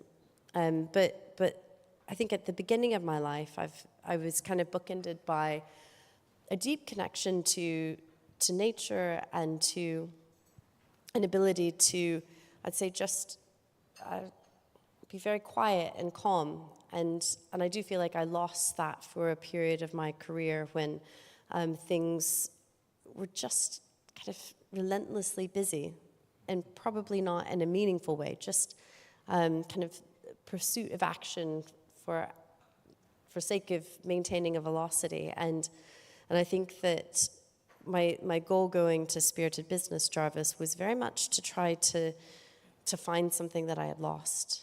And what I was looking for was an ability to probably listen to myself, like truly listen to what I know to be true in a way that is more confident, even when it doesn't necessarily make sense in the context of where I am. And I certainly haven't achieved that completely. It's a persistent challenge, but just being surrounded by others who held similar values or who were living life in a way that demonstrated, I would say, more connectivity to each other, to the earth, to a more spiritual realm, I think has given me a peace. And I think that on our team, we definitely have been able to, I think, attract people who are like-minded. And so despite the fact that we are a team in a very, very large corporate entity, I think we have 300,000 people globally, I think that we have created a place for people who have a very different perspective. And that's something that I'm really, really proud of. Yeah, you should be. You should be. Thank you. Thank you. Amazing. Yep.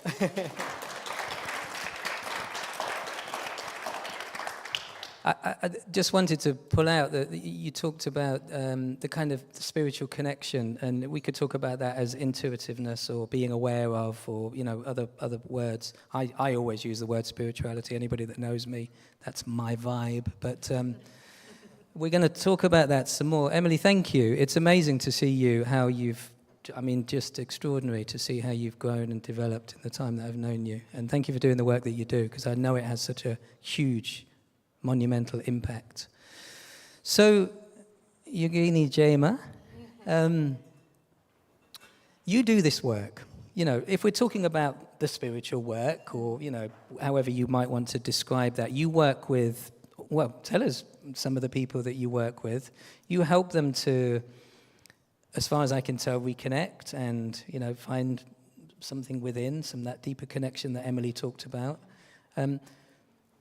Just tell us a little bit about how you do that, what kind of impact it's having, the type of people that you work with. And I think the other thing, which I think is really important, is there is a convergence between science and spirituality now. You might think it's a bit woo-woo, but even scientists are saying this stuff is actually real.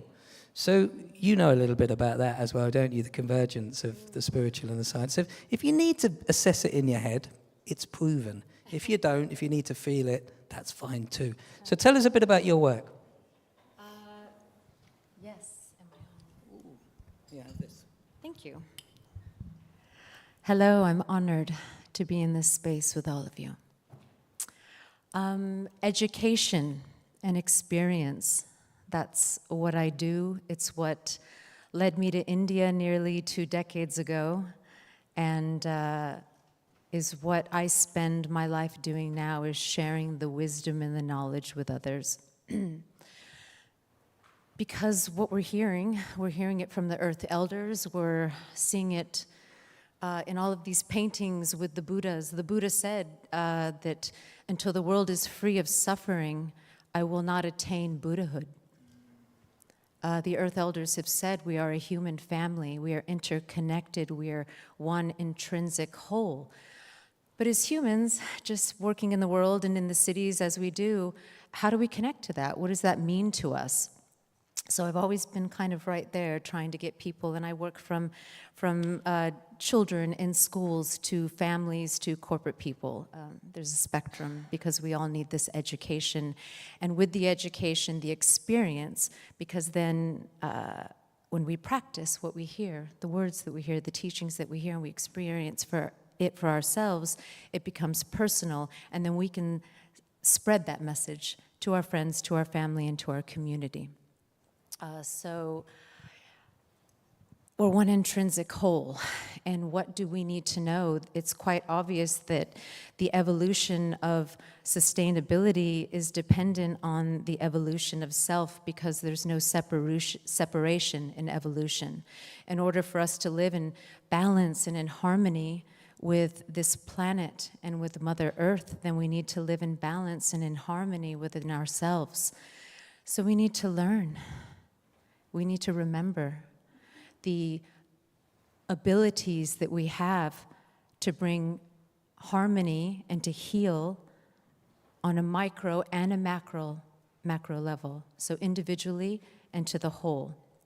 Because this body and mind is the most powerful, highly sophisticated, efficient, elaborate operating system in existence. Its power and potential is limitless, but we weren't given the operating manual, right? How to use it. This mind is the instrument through which the consciousness of the universe flows. Its power and potential is limitless. But in the days of our lives, when we wake up and we start communicating and functioning and moving, all in the realm of a beta brain wave, we're only accessing 5% of that power and potential. 5%. So what we need to learn is how to use this operating system, and that's what I do. So to start on a micro level, we'll just scratch the surface a little bit, but on a micro level, what can we do individually? We can, if you slow down the breath, you slow down the brain waves. When you slow down the brain waves, you shift from a beta brainwave into an alpha brainwave. In the alpha zone, you've entered the subconscious force of the mind, that's the 95%. You activate the parasympathetic nervous system that activates the body's healing mechanisms to restore and rejuvenate itself. In the alpha zone, the body starts to bring balance and create equilibrium. It balances all the operating systems of the body. When the endocrine system is in balance, the hormones are in balance. When the hormones are in balance, our emotions are in balance. We become calm. We become open. We become receptive. Our memory and cognitive skills improve. Our memory improves. Creativity and intuition flows. And this is not difficult. This is just the beginning of the power of our breath. And we can achieve this state within minutes. So that's an individual level. That's how we can reach harmony and balance just in this individual body. Learn that with your breath, by just slowing it down, you can alter your brain waves and reach a state of harmony and balance on a macro level. How does that connect to the universe, to Mother Earth? The ancient scriptures talk about a cosmic code that is transmitted with every breath that we take. As we inhale, the body registers and adapts itself to the conditions of the environment. As we exhale, information is sent back into the universe, describing the state of our internal environment. Our breath is a direct link from ourselves to the universe. It is an instrument of communication, transmitting consciousness and energy. This means that our own individual conscious effort can aid in the healthy and harmonious evolution of the whole. Our breath is a sacred offering. The work that we do can help to evolve the whole. There's a science to spirituality. Yeah, the ancients understood this. They understood this, and that's all of the practices that they do. They understood the power of the breath because, in fact, the word spiritual comes from the Latin word spiritus, which means the breath. They understood that through the breath, we could transcend this limited aspect of mind, which they understood to be the realm of suffering, and experience that which is beyond it. Spiritual practice is a return to the power of consciousness that we all possess. It's a return to our sovereignty. And it is here, on this level, that we unify. And here, that I believe we can create real change in the world. Beautiful. Wow. Wow, wow, wow. Thank you. Thank you. Anybody else become conscious of your breathing while she was talking? It's nice, isn't it? You know, it is said in the practices of yoga, in the yogis, that you can change everything in a breath. I was always taught that I could change anything in a breath. That's how powerful we are. Should we just take a moment before we speak to you, Yogi Cam? Just take a moment just to close your eyes. Just take a few deep breaths. Put your phones down. Stop filming. Take a minute to get connected to self. If you take a few deep breaths and just feel into you, how are you feeling right now? What's going on for you in this moment? Are you able to become more conscious with the breath?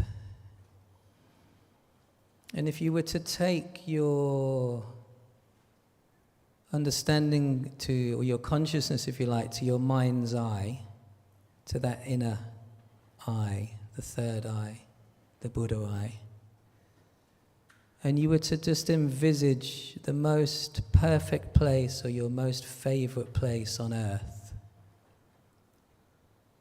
the thing that you love being or doing the most, and just feel yourself in that place within your inner eye, within your inner consciousness, your inner beingness, and just breathe that feeling, that sensation over your whole body and share that with everyone around you.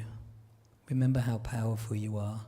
Let's awaken the dormant abilities within you just by the very invitation of the breath.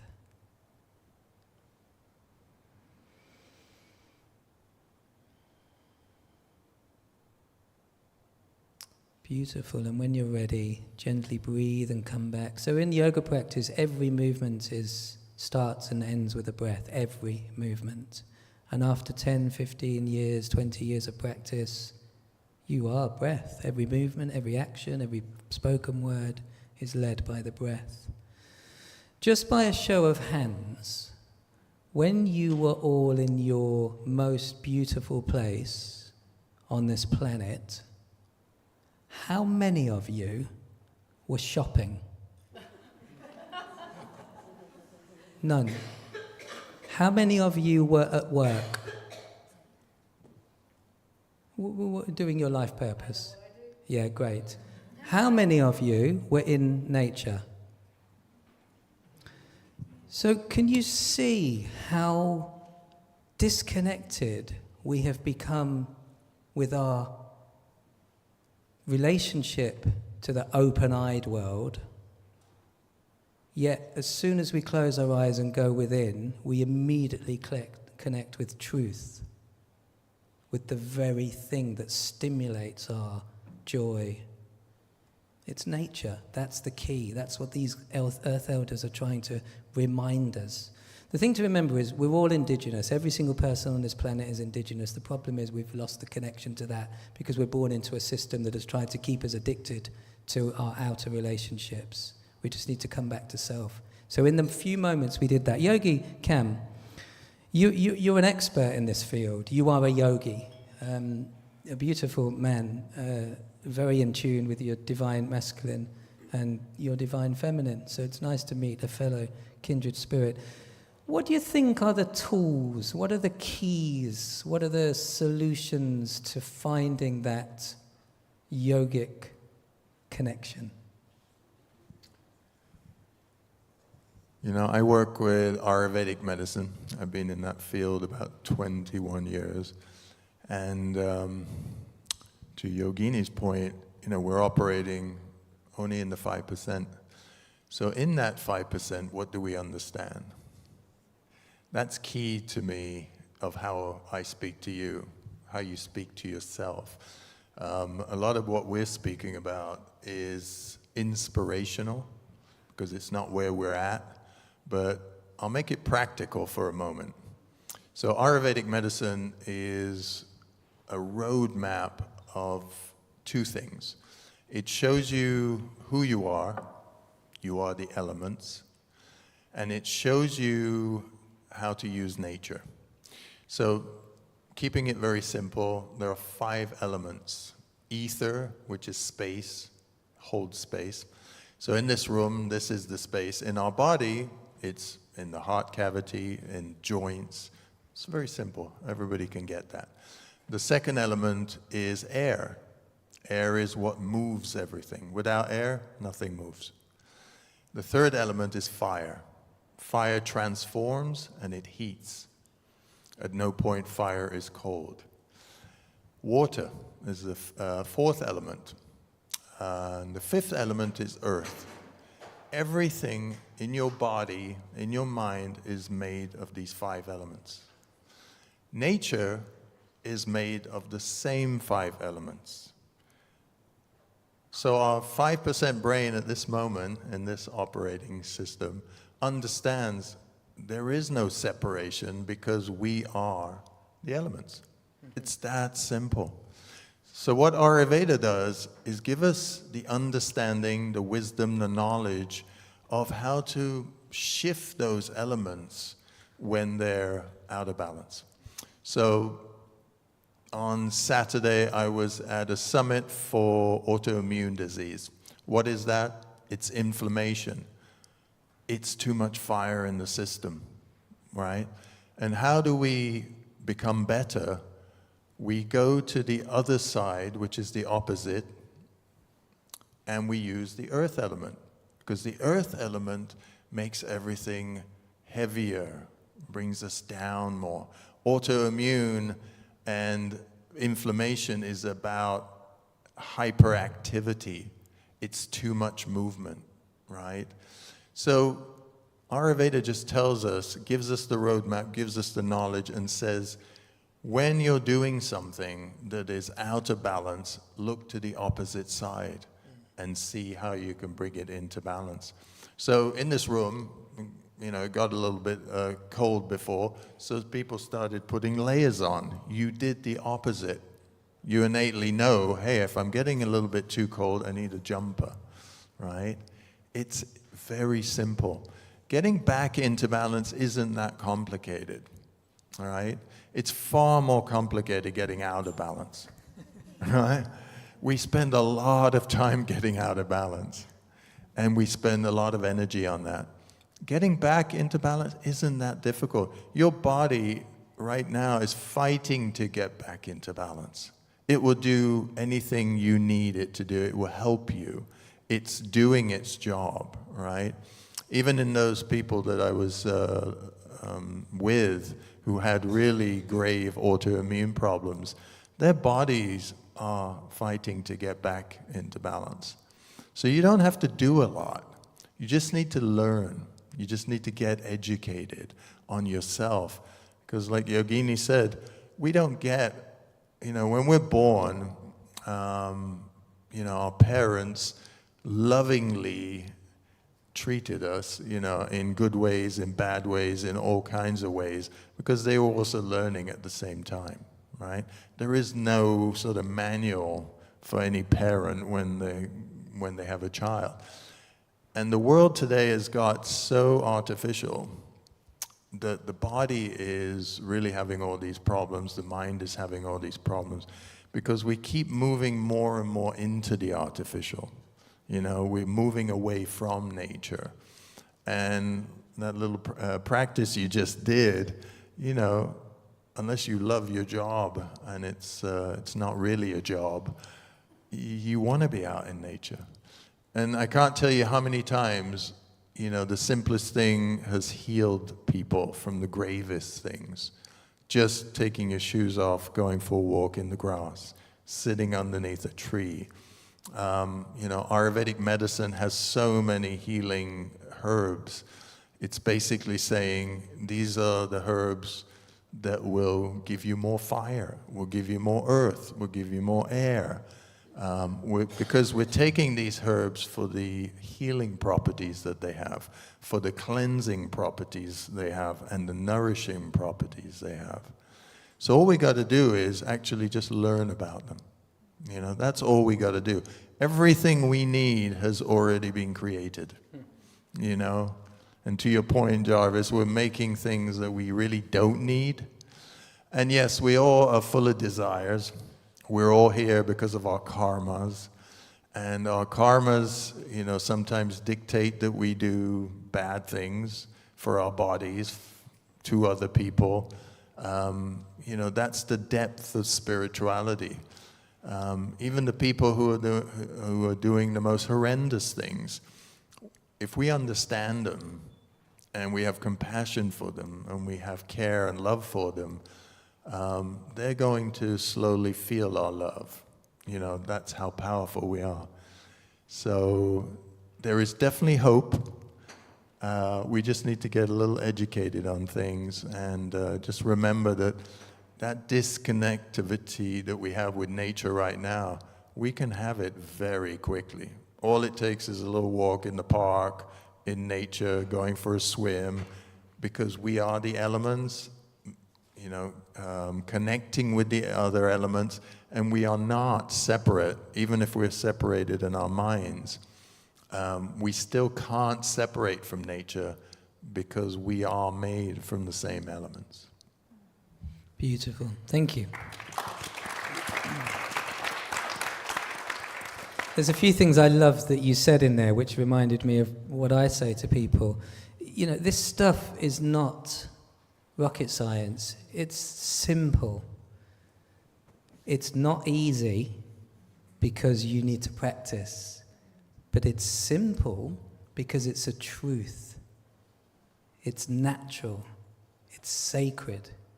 It's all of the things that we've disconnected with so we could go as far away from source as possible so that when we come back we'll have loads more knowledge and we can evolve as a species or part of the universe. Thank you, Yogi Kam. Sanjeev. Sanjeev is a person that has been offering his gifts to the world. He is masterful in his teachings. I won't speak for him, but what I do know is he has worked with thousands and thousands of people in order to transform them into this way of being that we are talking about, using the ancient skills. So, Sanjeev, firstly, what are those skills? What are the tools that you're using?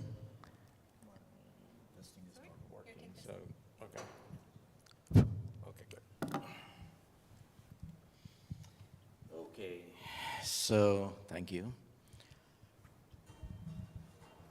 The first tool I'm using to transform people is to bring an awareness in regards with their own self, what the self is, what it is made up of, who you are, what's your higher purpose, how does your subconscious, conscious, unconscious mind works, what's the relationship between all of them, how you can consciously access your subconscious. Also the power of thought. Mind is something, if I ask you where it lives, you wouldn't probably be able to answer that, where it lives. What's the color of the mind? We don't know, right?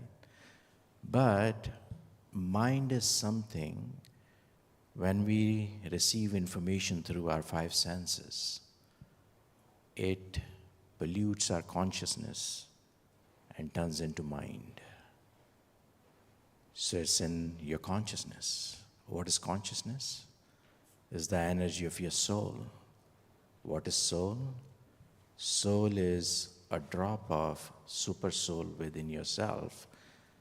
And when that source decided to express itself as a human being, it appeared as you. So who you are really. So whoever you are definitely an expression of the universe, in the oneness of the universe, in your limitless aspect. Extremely powerful. Now when it comes down to mind, especially the subconscious mind, I'll give you two examples here. I'm going to show you something practically as a power of thought, and also give you an example. Anybody has any teenagers at home? Those who keep their rooms dirty. So, when I say the dirty room, what's the image coming in your mind? A dirty room, right? Messy room, maybe stinky room, right? So all that is creating an image in your mind of a dirty room.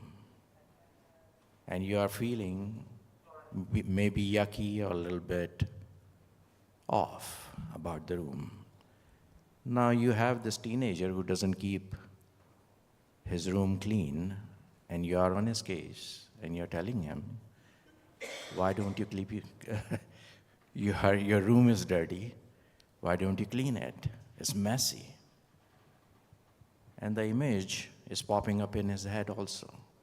And if you imagine that person in that room, how does that person look? The person also looks messy or not so tidy. So this image is getting into the mind of this person and also in your mind. Now, 1 + 1, 2. And then there are other people in the house, those who are also in his case, 3, 4, 5, it multiplies. If you are on his case every day, twice a day, multiplies. It becomes stronger and stronger and stronger, and you wonder why he never keeps his room clean, why he never does that. Just try one thing. If you will tell him, if you will keep your room clean, spick and span, it's going to smell nice, it's going to look good, it's going to feel good. What's the image coming in your minds right now? A clean room. And look at the child now in that room and see how he appears. Better, right? So nice, bright room, breezy, full of light. If you keep saying that to this child, his room is going to be clear and clean, and maybe to your surprise, exactly the image coming in your head in 90 days' time. That's the power of subconscious. How you use the words, how you create the images, and how you feel, or create that in the other person, is going to change the environment. So there's a lot of power in thought, but depends how you're going to put it, how you're going to create an image of the thought. Our subconscious works through the images and words. If I say, what is this? Microphone. If I say microphone, what appears in your mind? The image of the microphone, right? So they interplay with each other. When it comes down to emotions, it starts to connect with your heart and creates feeling around it. So everything is a feeling. Right? So how you guys are feeling right now in this given moment? Check your feelings and you will know where you are in your vibrational field, where you are in your consciousness. Consciousness rises instantly in a fraction of a second when you use the words which describe the attributes of the God or the universe or the superpower or the super soul. And one of them is love. So the moment you say or feel the word love, your consciousness is on a very high scale. Do you guys want to raise your consciousness right now in this given moment? Just feel the love and peace. So close your eyes and feel that. And I want to tell you, if you are going to feel peace and love, is going to impact people around you at least up to 9 meters. And your 1 minute state of peace and love influences 5 people on the planet vibrationally.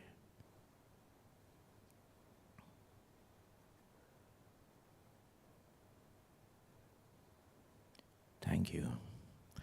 Now I'm going to show you the power of thought, how quickly it travels, and how quickly it impacts, and how does karma works in 2 minutes.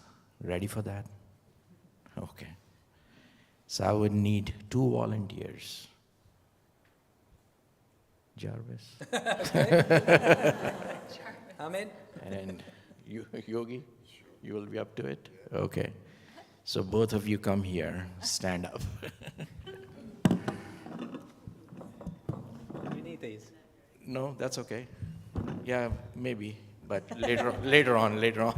Let's do this here, in front of each other. Just move back a little bit. Okay. Where do you want? Yeah, so you bring your hand out. Okay. Okay, in front of each other. No, yeah. So. Okay. All right. Who do you think is more stronger, this or this? What do you think? Yogi might be, huh? He's done a lot of yoga. Okay. So yoga. So Yogi, your right hand out. Strength, strong. And Jarvis, you just try to pull his hand down. Lay down. Yeah. And you resist. You pull it up. Yeah. Strong. Good. Can't do that easy. Yeah. Now it would be hard for you, Jarvis, to give him a negative 1 word. Any negative 1 word. Say that again? One, just negative. Yeah. Yeah. Just give him that. Oh God, I can't think. You just but do it silently, okay? It's a thought. It's not a, yeah. So just. And now push his hand down. His hand is weaker, right? What happened just now? Now give him a positive thought.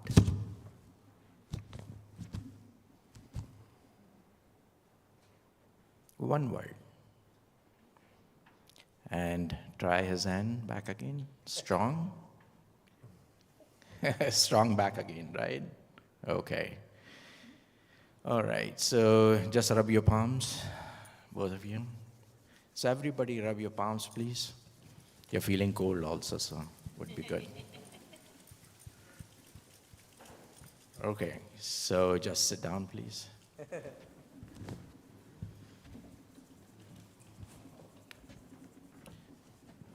So what was going on? I mean, they are friends, they are good people, everything. He gave. What was your word? Negative? Fear. Fearful. Fearful. Okay. It was impacting him. But at the same time, you don't know it was impacting you also. It was an exchange of energy taking place through the thought. And that's where the karma is happening. So need to be very cautious and careful what you think in your head. That turns into karma if you believe in karma. It's the cause and effect happening right there every single second in our lives. Our minds are not empty for more than 11 seconds if you have practiced intense meditation, mindlessness in a way, being in a zero zone without mind. 6 years of practice, 11 seconds. Otherwise, you cannot be empty without mind even for 2 seconds, right? And what is true meditation is no mind state. When you drop your mind, that's where your meditation starts. So, that's what I do. Yeah, great. Thank you. Thank you.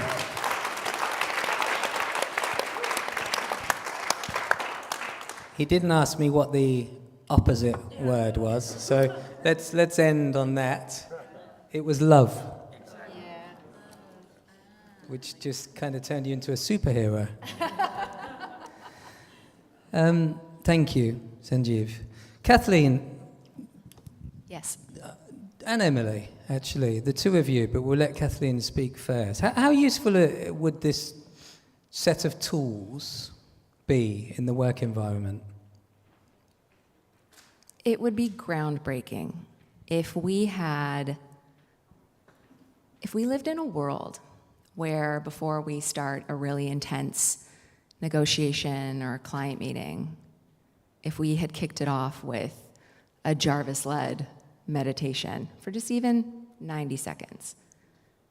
It's scientifically proven that you become more compassionate, you de-stress, you're more centered. That's only one of many examples, or introducing the idea of taking employees to a breathwork workshop over the course of lunch, or if our leaders, when they're going for there's such a plethora of different professional development training courses that they pay a lot of money for executives to go to. What if a certain key component of that was mindfulness, so that we have more compassionate leaders? It truly would change the world. And I think Google, where I'm fortunate enough to work, is definitely a more progressive organization where they have a lot of this already inherent in what they offer their employees. Like, they have meditation rooms at the office where I can go hide out from my boss and like nobody sees me. But we're still, there's work to be done. So yes. Incorporating more of all of this spiritual. It doesn't have to be woo-woo. We can focus on the science, breath work, mindfulness, in a way that will tangibly help companies up-level the well-being of their employees and therefore make more money. Yeah, it's math. Yeah. Brilliant, thank you. Emily, a closing note from you. We do need to wrap up because there's a few more things we want to do. So just anything from your perspective in terms of what you've heard, the tools, could they be brought into the working environment? Absolutely. I think that these types of tools just change the nature of the relationship that you have with your colleagues, with your clients, with everyone that you encounter. And I think that when you approach something with love, with the highest possible intention for the highest possible outcome for all involved, that's a very different subconscious goal than just winning. And I think that there's been this history of kind of a zero-sum game that someone has to come out on top of the other. And actually, I think approaching things in a very, very different, with a different energy, will allow us to make more progress faster towards these goals, because there's a huge hearts and minds element to combating climate change and to restoring the earth and to furthering sustainability mandates. And it really requires that everyone work together in a way that they haven't before. And so I think that there must be a shift in wellness. And one of my colleagues always talks about how having fruit bowls in the office is just the wrong approach. You have to look at what is the root cause of the fact that why do people feel a need to seek out well-being tools in the office. There's a root cause in the way that we interact with each other. It's the culture. That's what needs to be addressed. And so if we could just approach things in a different way, then we wouldn't have to have all of these Band-Aids over things that actually don't have the desired impact. But I'd say on a much bigger scale, if we could approach things differently, I think that we would accelerate progress, because we kind of as a society, as a human race, are dealing with, as you articulated, Jarvis, the most complex and vexing problem that we've faced as a species. And we have to be really creative and we have to be really collaborative in order to move through it. And again, what got us here won't get us there, and we have to work differently in order to bring the right mindset to solve those problems. Beautiful. The evolution of sustainability. This is how it's going to evolve. So, thank you all. Jema, Sanjeev, Kathleen, Yogi Kam, Emily, thank you. Thank you, thank you, thank you. I'm going to leave the stage. The men are going to leave the stage. Jema is going to leave the stage. We're going to leave Kathleen and Emily just to have a very brief discussion, just to each other, just about to continue this in a kind of fireside chat type way. But what I will tell you is this, is that what you're seeing, what you were seeing, it's gone, but there was an OMM up there, an OMMM. I've labelled the M as the mass mobilizing movement. We have all, not Emily yet, but she will be, we have all committed to being ambassadors. We've committed to pulling together our wisdom, training, education, knowledge, practice into a pool so that we can create the Accelerator program. Accelerator programs tend to be for businesses that want to make more money. We're seeing that that is driving us to mass extinction. Our Accelerator program is reconnecting businesses to their essence, to remember nature is our teacher, to the spiritual connection. So we've all committed. So there's some cards on the front. If you are connected to any organizations that would like to join our Accelerator program, grab a card, sign up to the website. We will be in contact with you. We are going to round table and really put together the finest quality of skill sets, hopefully with our Earth Elders governing us and leading us and teaching us. And we will be the bridge to the Western world, to the Western community, to the Northern Hemisphere, with respect and honor of the global South and the elders that have kept this wisdom alive, and we will be the vehicles to transmute that and give that back to businesses so we can awaken humanity to get past this thing we're calling a crisis and deal with it as an opportunity. So Michelle, please stand up. Woo! She has given us the opportunity Michelle. to do this. We love you. Thank you for bringing us together. And Maria, her partner, and the other Michelle, which is really the MMM. Did you see that? It's Michelle, Maria, and another Michelle. But it's a mass mobilizing movement as far as I'm concerned. That's what we're going to do. We're going to succeed. We have to get through this.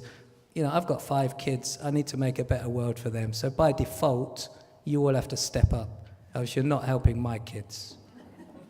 Thank you all. We love you. Kathleen and Emily, please continue the conversation. All right, let's get close. Oh, I must just say, after this quick chat, Mindahi and I are going to have a quick conversation just to wrap things up. So please stick around. Thank you. Jarvis, 10 minutes? Yeah, I think what is the time? Has anybody got the time? It's 2:30. Oh, fantastic. We're doing brilliantly. Are we? Yep. Yeah, 10 minutes would be great. All right. I'll keep us on. Where are you going? Oh, I was just getting my phone. Can't hop up in a skirt.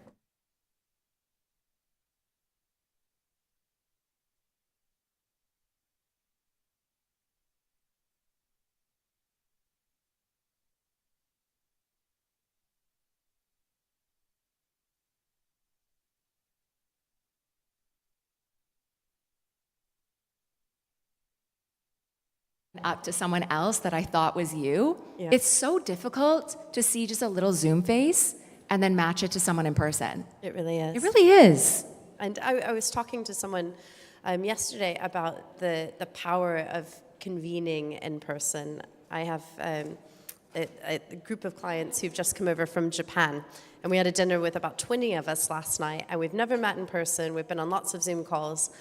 And it was just such a different feeling. Of course, because you have the energy, it's palpable.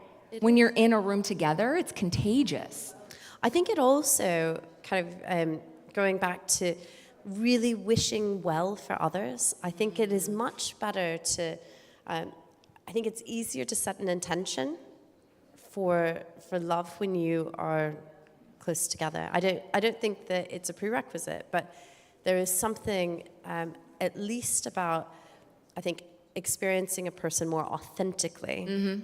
It's at least, especially in a business sense, where on Zoom people are often just going through an agenda, really presenting a certain persona, and when you're in person, the edges kind of dissipate a bit and soften. Yes, you disarm whoever is in the room with you, and it becomes a lot more organic, free-flowing. It's just a better vibe. All around, better vibes. That's why I'm happy that this is in person, not on Zoom. I know. Not a virtual one. Thank goodness it's not 2021 anymore. So I've been dying to ask you some questions about the work that you've been doing. Me too. And I think that probably brave is too trite a word. I think it's emotionally really bold to talk about your sister's suicide. Thank you. And I just wanted to say, I'm really in awe of that. Thank you. But I would love to hear about what are some of the reactions you've received. You said you've spoken at work, and could you just share some examples of what you've shared and maybe what also you've gotten back from others through doing this work? Absolutely. I love that question. Yeah, I mean, for anyone who's lost someone, and it doesn't necessarily have to be a death, maybe it's a divorce that you're navigating or the separation of a relationship. There are so many ups and downs. And so I was very privileged to be allotted a very flexible bereavement leave where I was able to take a couple of weeks away from being in the office and just sit with myself in the stillness of this new reality where my sister or my best friend was no longer a text message away. And it was dark. It was really, really dark. But you have to go through it. There's no going around the emotions, or there are no shortcuts in the healing process. And so once I felt like I got myself to a more stable position, I went back to the office and we had a whole countrywide meeting, and I raised my hand to speak in front of the entire company, which, like, I don't even know why I did that. I didn't sleep for a full week before. I was so nervous. I think my hands were literally shaking before I got up on the stage. But I got up on stage. I knew people at the office would have heard what had happened, and I wanted to open the space up and give permission for us to openly talk about it. I didn't want people tiptoeing around me, being like, oh, do I go up to her? Do I not go up to her? Does she want her privacy? Does she not? Should I say like something about her sister, Sarah? I don't know. And so my best resolution for that was getting up on stage in front of my entire company and talking about the most personal thing that's ever happened to me. And it went really well. It went really well. My key message was, this is tough shit, and I'm sure every single person in the room here can relate to going through some form of suffering. And what we are not good at is showing ourselves compassion and being nice to ourselves. You have a lot of high-achieving people here today where we're type A, we're ambitious, we raise our hand, we put ourselves forward because we're determined. But I can make a wild, educated guess here that all of us have the common, not downfall, but we'll call it a development area on self-compassion. And so that was the message I really tried to emphasize and share with my entire company. That was something I was working on, being nice to myself. And in being nice to myself, it allows me to have a way higher vibration in owning the energy that I bring into every single room, whether it's a meeting, a one-on-one with a team member, my boss, a client presentation, irregardless, I can take responsibility for my energy in entering any room. And the responses were amazing. Everyone has their own story. And when you are vulnerable, it's this ripple effect where people feel very safe to come to you and share with you that their mother is suffering from a certain disorder right now that has been really challenging. People came up to me and telling me their deepest, darkest secrets about divorces that they were navigating. It was really, really beautiful, and there was a sense of unity in that room that I felt was palpable, and I still carry with me today, now that it's been 2 years since speaking openly, and I've continued to do this on larger scale. But yeah, opening up the doors, it becomes a two-way street, which is magical. And I think it's really interesting, the word suffering. Yeah. You don't often hear, or I'd say encounter, a discussion about suffering in the workplace. It's something that makes people very uncomfortable. You hear about stress. Yeah. You hear about annoyances and yeah. I would say anxieties, but suffering is a very different type of vocabulary. It's heavy. I don't know. How did you build out the value proposition to actually collecting resources and permission to internally at Deloitte as a team? Well, I guess it started with as a team of one, but as you built your team to tackle like a more collective, global experience of suffering. That's a really good question. We got the energy is going. And so I joined a team that has been alive and thriving at Deloitte for 20 years. Small team. Kat, who is my friend and fellow partner, has been on that team. It was by our kind of standards, it was quite small, very niche, focused on really auditing environmental data. A company says it uses this much carbon, is that accurate, yes or no? Mm-hmm. When I joined, I was asked to help build out more of this strategic advisory capability, and I was asked to look after the consumer industry, which is, in our parlance, food, fashion, travel, services, agriculture. The things that we encounter day to day, and I didn't have a team and I didn't have any clients, but I had a lot of support from some very key people around me who believed in the mission. That's amazing. And I think that having a couple of people around me who were really able to look around the corner to say, this is such an important topic. Yes. We are neglectful, and it's actually almost malpractice not to be able to take a solution to our clients who are going to be functioning in such a different world that if they don't begin to think about that and adapt in a way that will both be better for the world and better for their bottom line, they're not going to survive. And so there was, within Deloitte, some key people saw that strategic imperative that is, let's say, it's years down the road for many of our corporate clients, but you can see a very clear pathway that if a business begins to change now, they will be very, very successful in the future because their values will align with consumers. They will be prepared to function in a world that's going to look very different. They can adopt circular models and claim access to, let's say, resources that they will need before others.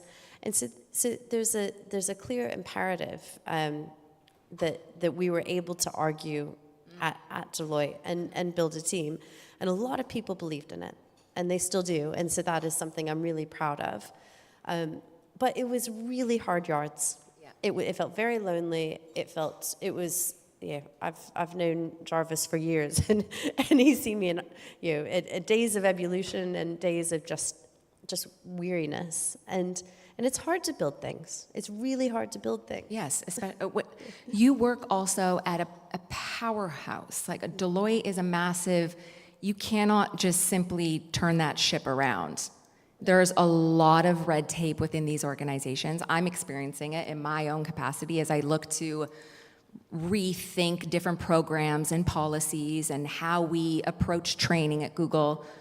These are massive organizations that have a lot of rigidities in place. So the fact that you can sit here today where you were net one person, had a couple of people in your corner, and then you were able to champion it to such a place that you now have a team of 130 people?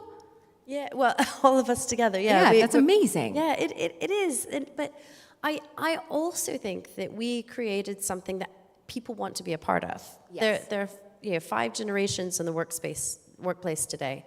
And our team deliver the kind of work that the people entering the workplace right now want to do. Exactly. They want to be part of a company meeting their net zero targets. They want to build a better human rights policy. That's kind of a dream job. And so there's been a lot of kind of really remarkable people finding their way to us. And actually, we will have succeeded when our team doesn't exist anymore. And that is very much the goal. Okay. Because if you think about, we're a business that provides strategy services and supply chain services, a long laundry list of business consulting. Mm-hmm. But actually, what needs to happen is all of those services just need to have sustainability completely infused in them. Yes. We shouldn't have a standalone team that leads sustainability thinking.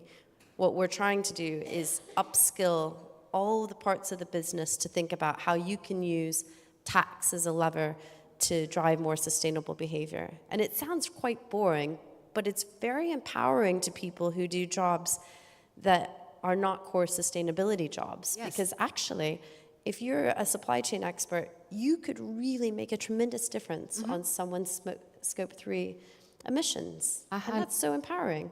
So empowering. And you look even at the younger generation, Gen Z, how they are making their decisions on what products they buy, where they go, how they want to spend their time, what businesses they want to associate with, where they want to work.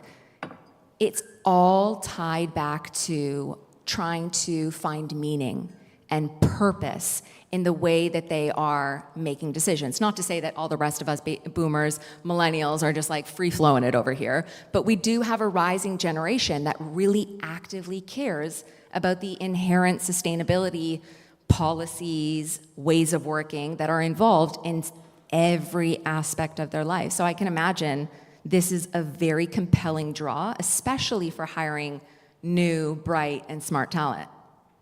It absolutely is. And I think I like to think we're also quite playful. One of our, we have a female partner called Kay Forsyth who will be here this evening. And she's known on our team for handing out crystals. So she has this huge collection of crystals. Oh, is she going to bring them tonight? Yeah, I'll ask her to. Okay, let's she go literally just look at has a them. magic pouch, and where we sit at Deloitte, we have we have quite a big pyramid. I mean, we really. I love that. I have a huge crystal at my desk. Yeah, love and it. so I think we also, it's a very serious business. We're building things. We're accountable, but we also do, I think, bring an authenticity, and we have people who are brilliant leaders that I really, really admire, who have been very brave in their authenticity. And I think that permission kind of can increase someone's, at least it increased, I think, my confidence that I could succeed in an organization that looks, sometimes Absolutely. quite impenetrable. As Yes, you said. it can be. It's almost like a retention strategy for some of their top talent, along the similar lines that my boss has even allowed me to be here today, and I didn't take a vacation day for it. She was like, "You're going to London?" I'm like, "It's okay, just leave it." But when you have supporters and executive leadership that also believe and view what your work is surrounding, and they support you, it makes it so incredible, and you feel much more purposeful in the teams that you're joining, the organizations that you're spending a lot of time working for. It makes a huge difference to your individual well-being, and I'm sure to your teams, to myself included, the fact that I have Google supporting me as I go and venture across the world doing a lot of this mental health advocacy work, it makes a world of a difference. I bet it must also, just at a very, very personal level, from a healing perspective, have an impact that maybe you could imagine. I just think that's a remarkable, you think, oh, I've got friends around me, but you have one of the largest global organizations behind you. That must be very special. It's very special, and I feel so grateful at the end of the day that I was obsessed with Google before, like 10 years ago. I was obsessed. I had it on my little vision board, like, I'm going to work at Google, and then was able to make it happen. I would have never anticipated that I would go through something as tragic as I did, and then receive the love and the support, just endless support that I got from every level of the organization. We're getting the wrap-up sign. We're closing it out, Jarvis, promise. But the support that I got at every single level, it allows me to continue to fuel myself in experiencing this very cathartic exchange where I can feel a weight lifted off of my shoulders every time I talk about my sister, every time I talk about my journey. And then it opens up the doors for all of you to be like, okay, she talking openly about navigating grief, depression, she seemed relatively okay up on stage. Maybe I'm gonna be okay in navigating insert whatever challenge that you're currently suffering with. Thank you so much for having this beautiful conversation with me today. So happy we got to meet in person. Thank you, Jarvis, for giving us the opportunity and the window to have this little, like, girls' side hustle here. We appreciate it. Indeed. Thank you. Thank you. Bye. Thank you.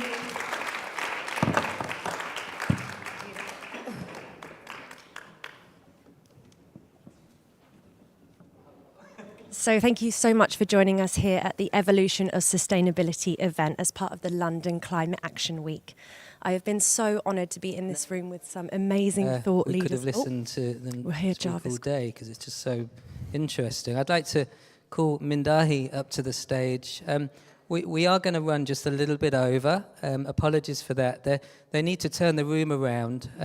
So when we finish, could everybody please just skedaddle straight back to the upstairs bit so that they actually have time to turn this room around for this evening's awards. Who here is coming to the awards tonight? Great. And is there anybody that would like to come that is here? Okay, can you come and see me at the end? Upstairs. We're going to have a quick conversation, you and I, but when we end, please just leave the room, okay? So, gosh, where do we start? I mean, are you inspired by what you've heard today? That you know, as global North folk are really, with awareness, consciously trying to engage with making a difference in the world, not from the old narrative, but from a sacred and new way. Have you felt inspired or moved at all by today? I must say that there is something happening in the world. And I think we are in a transition. Yeah. And that we are remembering our place in the world. And but this time it's not just human agency that is moving us.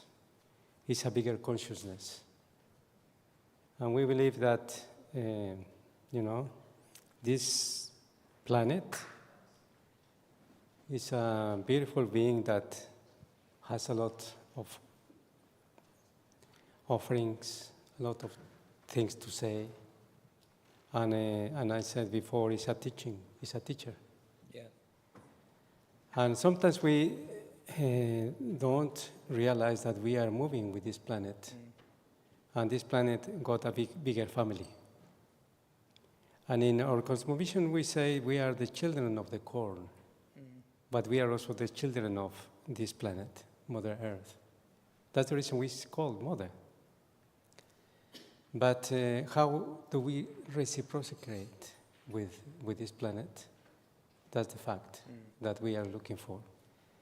Now we see some institutions, some corporations are moving to a more sustainable way of doing, way of thinking, acting, and even feeling. But we are not doing enough. Because, as I was saying before, in 1992, these 3 covenants were signed, and we are not doing better than, as you also say that. So we really need to put our knees again with what we give us life. So, in other words, it means that we need to pay back. Yeah. Because what we heard, the word karma, Yeah. is not just the karma that we are creating these days. It's the karma that we are bringing from our lineages, from our families, and how we are going to pay back. So some people say that there is an ecological debt, but there is also a consciousness debt that we need to pay back with other beings.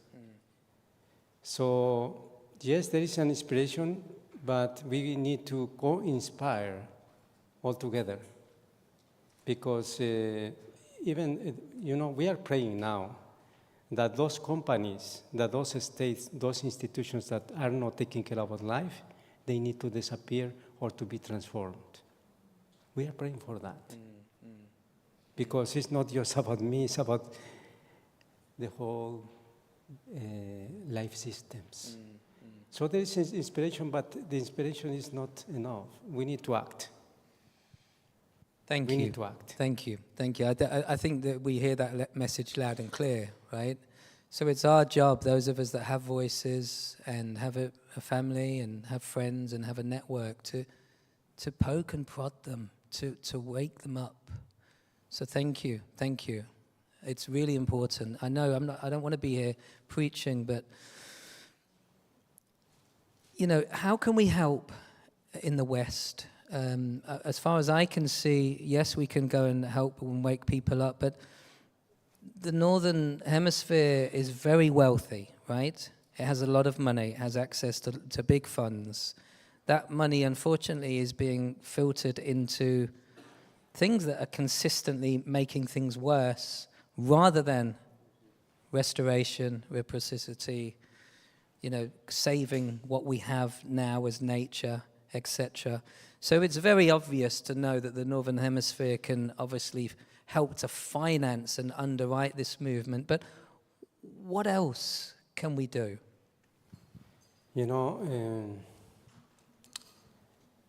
We really must come together, because we are not just asking for finance. We are asking for responsibility we must carry out this work together.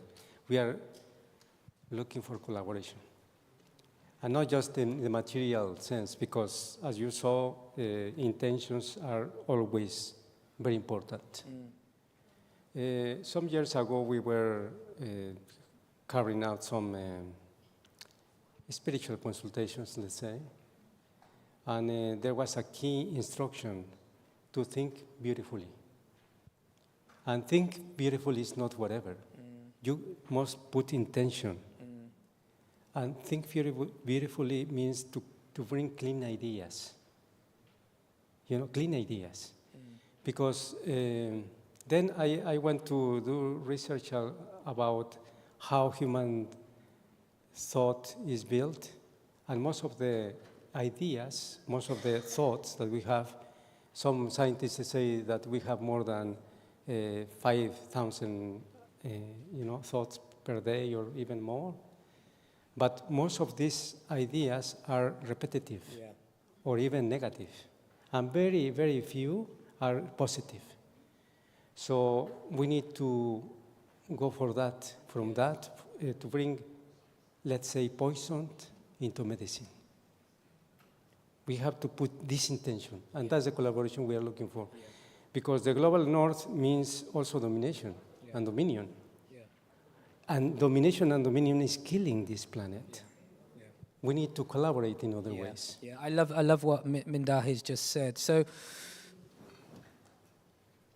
science has now proven that the information that is out in our world that we all have access to and we are fed by and we repeat, which is this treadmill cycle, is creating the world that we live in. It is a fact now that we are not just energy, we are not just conscious, but it is information, which if you split up the in and the formation, information. But because the narrative is, as you've just described, dominance, greed, power, all of these organizations control the media, and from when it comes out of the ground to when it gets sold on the shelves, they want to keep us into, it's not a conspiracy, it's just fact, they want to keep us hooked into a system. But the point of that is that we have the power to actually change our thought process and our thinking process and our relationship with the information. That's the very thing that will change the world that we live in.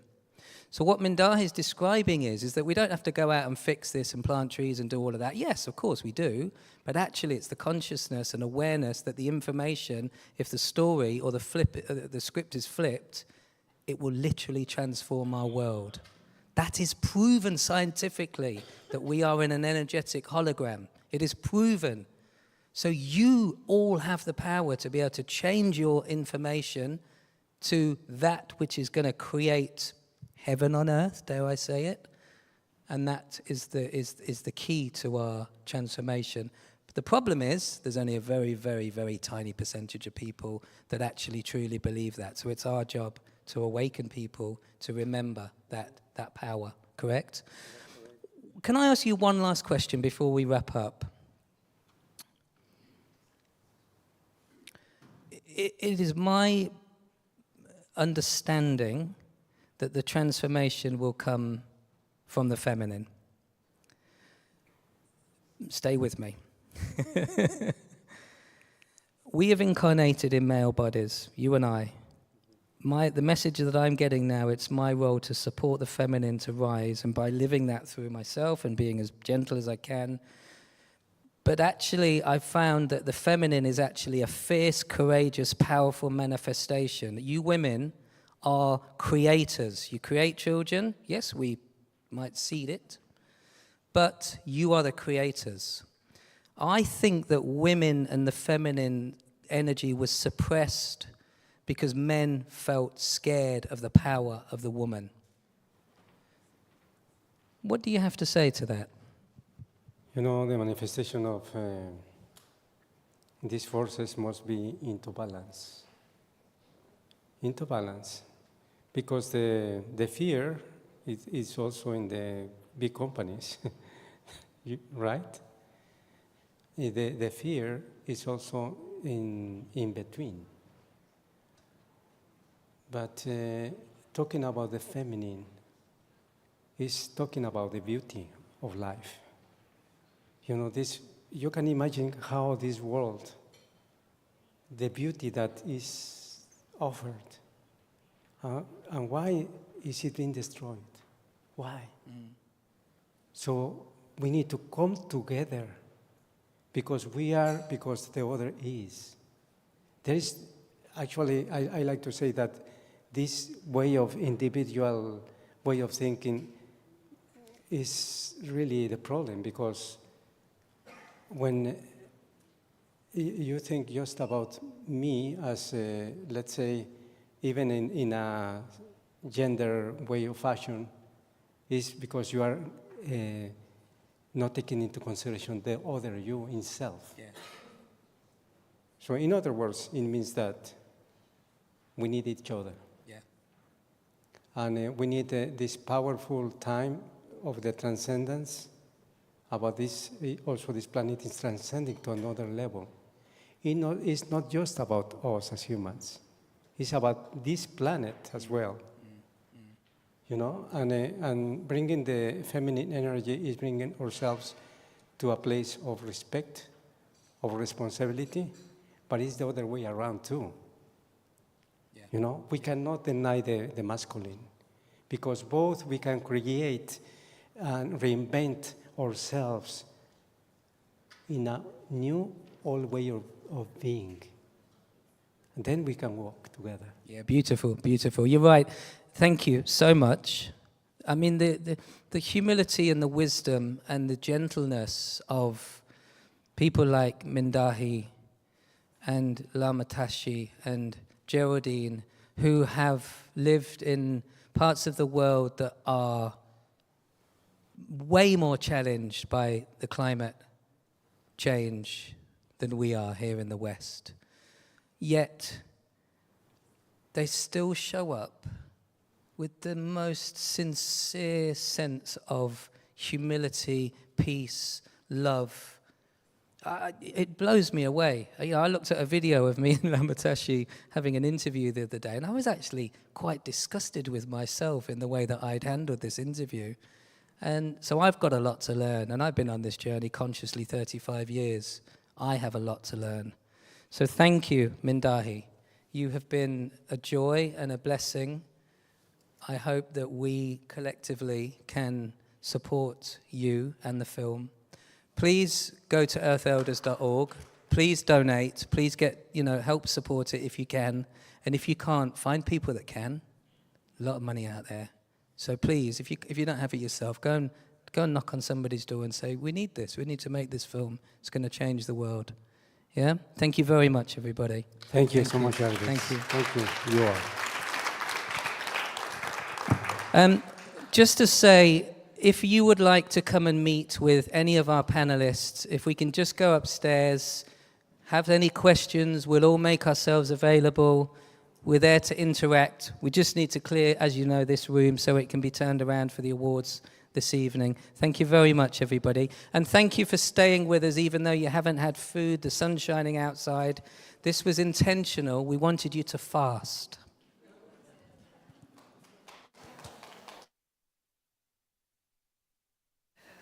Well, thank you, Jarvis. Third time lucky. So thank you so much for joining us here at the Savoy Hotel for the Evolution of Sustainability event this afternoon. We have got the P.E.A Awards coming up this evening that won't be live streamed, but you will be able to see footage of that on the P.E.A Awards website in the next week or so. I have been so honoured to be here amongst these pioneering thought leaders, artists behind me, some of the female leaders from the biggest corporations in our society, and of course the stewards of the earth and indigenous communities. It's been such a positive meeting of minds, and in my perspective, sort of different perspectives coming together, but finding this common ground around this idea of unity over separation. I think it was one of the Earth Elders that said we need to honour the interconnectivity between not only nature but our human family, and that nature is a reflection of ourselves. So for me, that means that if we do this, if we can combat this climate crisis, it's not just us saving nature, but it is really nature saving itself. So thank you so much for joining us. Please follow the P.E.A Awards, My Green Pod, and of course, please follow Green Britain TV. That's me and my team here filming right now. We have a website, greenbritaintv.com. We film innovations and initiatives all around the country that are helping combat the climate crisis, and we're really trying to promote those role models in our society. So please follow us on all of the social media and at greenbritaintv.com. Thank you so much.